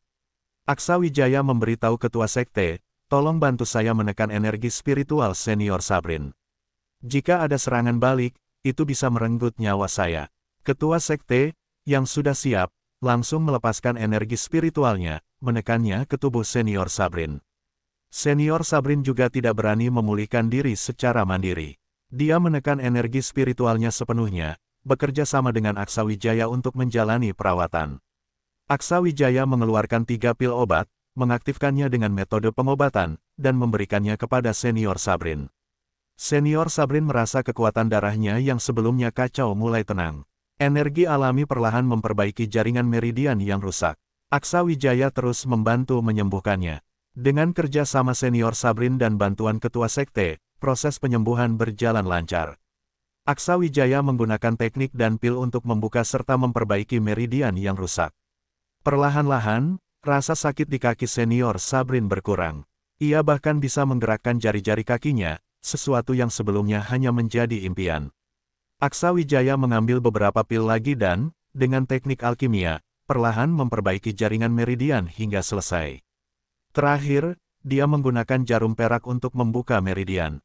Energi spiritual senior Sabrin mengalir deras ke kakinya, dan jaringannya pulih sepenuhnya. Setelah menarik kembali energi spiritualnya, Aksawijaya menyerahkan sebuah botol obat kepada senior Sabrin. Senior Sabrin, ini 3 pil obat. Minumlah 1 hari ini, lalu 1 setiap 10 hari. Dalam sebulan, Anda akan pulih sepenuhnya. Jangan konsumsi pil obat lain untuk mempercepat pemulihan. Itu hanya akan memperlambat proses. Lakukan lebih banyak aktivitas fisik, itu akan membantu pemulihan. Bab 1720. Bagian keajaiban. Pada saat ini, Tuan Sabrin Lalundu merasa perubahan di kedua kakinya, penuh dengan kegembiraan. Dia berusaha keras untuk bangkit, tetapi kakinya terasa belum sepenuhnya menurut. Ketua sekte segera berlari mendekat untuk membantunya berdiri. "Bagaimana perasaan Anda, kakek?"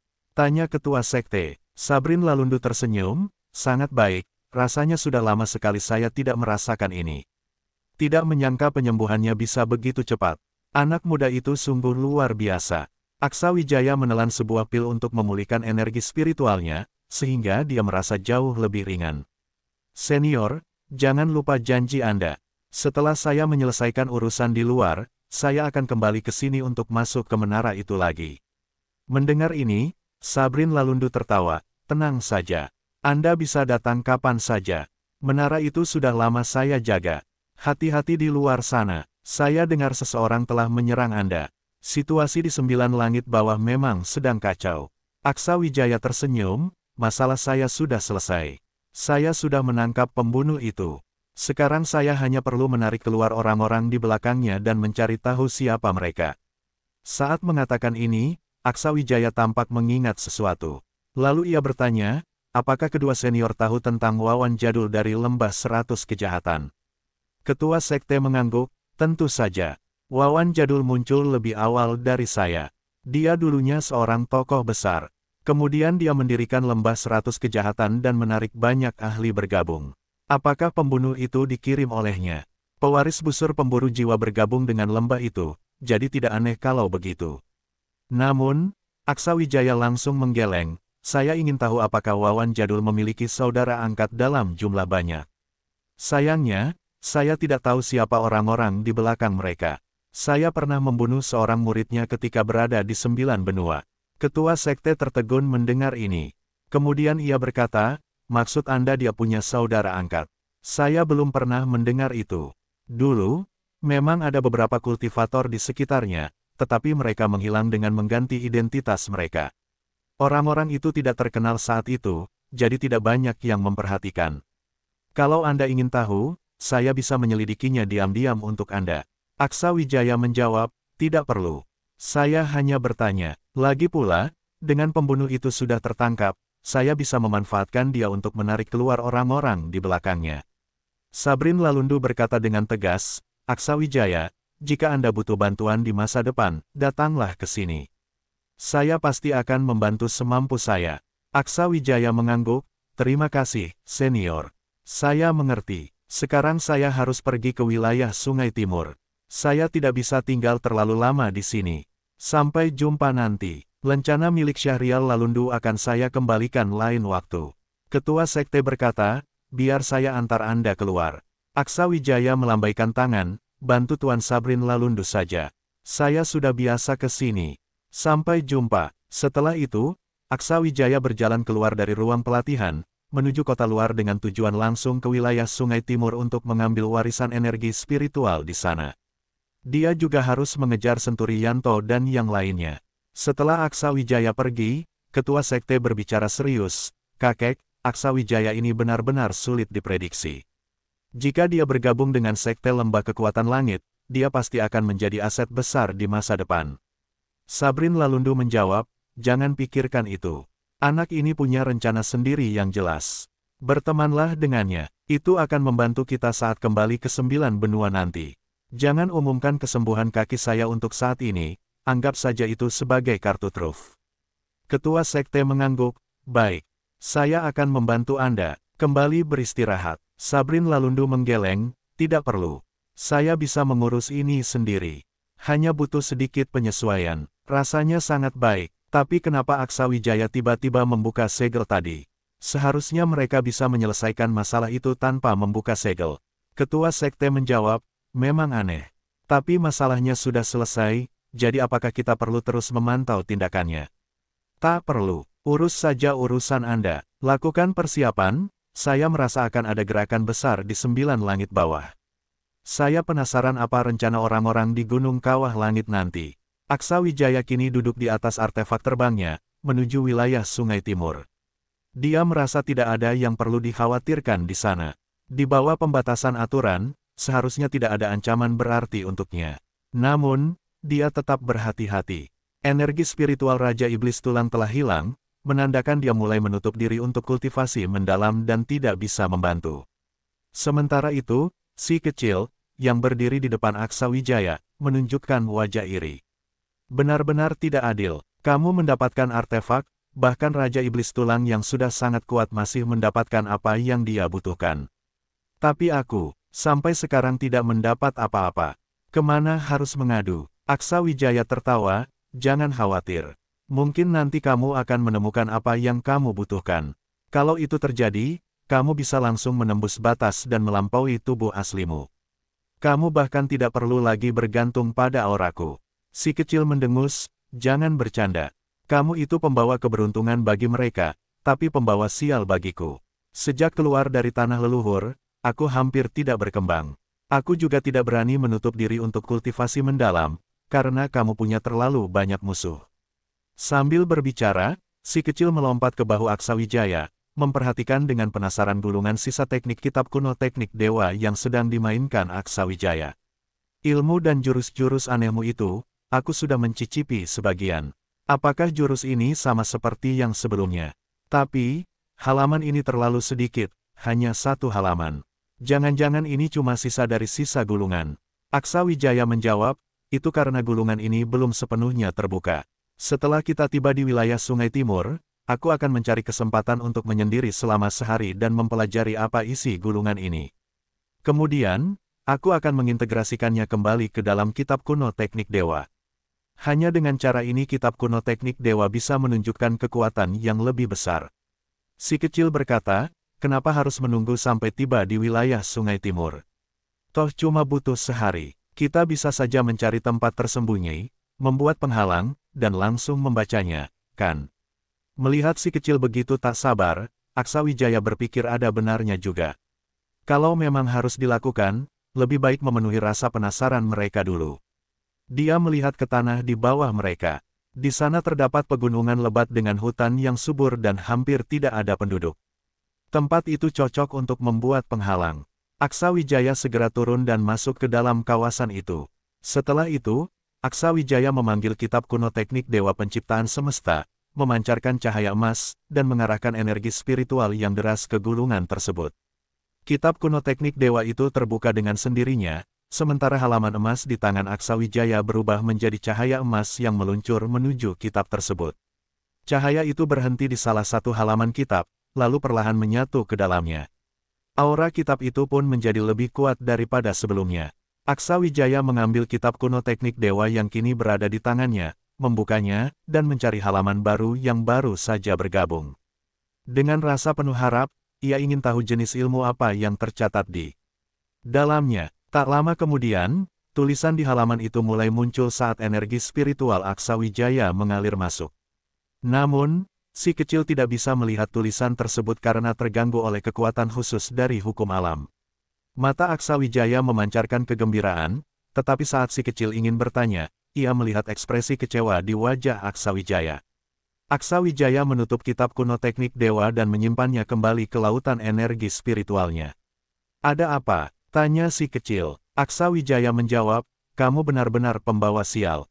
Ini hanya bagian pertama dari metode latihan. Sayang sekali, apa ini metode latihan apa? Ini adalah bagian energi ki dewa. Dalam kitab kuno teknik dewa, bab awal adalah bab alkimia, diikuti oleh bab latihan energi dan latihan tubuh. Bab latihan energi sudah aku dapatkan di wilayah kuno sumur kuno langit suci. Bab energi ki dewa ini merupakan turunan dari bab latihan energi. Sayangnya, ini hanya bagian pertama. Jadi, ini hanya kelanjutan dari bab dasar. Meski begitu, mendapatkan versi lengkapnya mungkin tidak banyak membantumu. Fondasimu sudah jauh lebih hebat daripada yang pernah aku lihat. Mendengar itu, Aksa Wijaya menjadi bersemangat. Kalau aku bilang, bab energi Ki Dewa ini bisa melipat gandakan kekuatan metode latihan energiku, apa kamu percaya? Si kecil tertegun, lalu berseru, tidak mungkin. Aksa Wijaya menjawab, kalau bukan karena melihatnya sendiri, aku juga tidak percaya. Tapi, jika kekuatan metodenya benar-benar bisa meningkat 2 kali lipat. Ia tidak melanjutkan kata-katanya, tetapi matanya bersinar penuh harapan. Si kecil berkata, kamu sudah melangkah sejauh ini di jalur ekstrim. Kalau itu benar-benar terjadi, kamu akan menjadi terlalu menakutkan. Apa kamu benar-benar akan memiliki kekuatan untuk melampaui batas-batas besar alam? Aksa Wijaya menjawab, semua itu hanya akan diketahui jika aku mendapatkan bagian lengkap bab energi Ki Dewa ini. Aku menduga bagian lainnya ada di dunia 9 langit bawah. Si kecil berkata, sepertinya semua ini tergantung keberuntungan. Setelah itu, Aksa Wijaya membongkar penghalang, lalu kembali menaiki harta spiritual terbang bersama si kecil menuju wilayah Sungai Timur. Di wilayah Sungai Timur, situasi di wilayah Sungai Timur sudah kacau. Para jenius berkumpul di sana awalnya karena Aksa Wijaya, tetapi dia tidak kunjung muncul. Akibatnya, setiap hari terjadi pertempuran di antara mereka. Wilayah ini cukup luas dan memiliki banyak warisan. Jika berhasil mengalahkan lawan, seseorang bisa mendapatkan warisan energi spiritual tertentu. Namun, warisan tertinggi hanya ada satu. Untuk mendapatkannya, seseorang harus mencapai level ke-9 alam hukum dewa, memasuki zona persaingan, melewati berbagai ujian, dan akhirnya bertarung di level yang sama. Setiap kali wilayah Sungai Timur terbuka, hanya satu orang yang bisa memperoleh warisan tertinggi ini. Selama beberapa hari terakhir, meski banyak orang menantang Aksa Wijaya secara verbal, dia tetap tidak muncul. Aksa Wijaya sendiri menghabiskan 2 hari lebih untuk tiba di wilayah Sungai Timur. Saat tiba, ia melihat banyak pemuda masih menunggu di luar. Tanpa membuang waktu, Aksa Wijaya melangkah masuk ke wilayah Sungai Timur dengan percaya diri. Bersambung ke bab 1721. Terima kasih.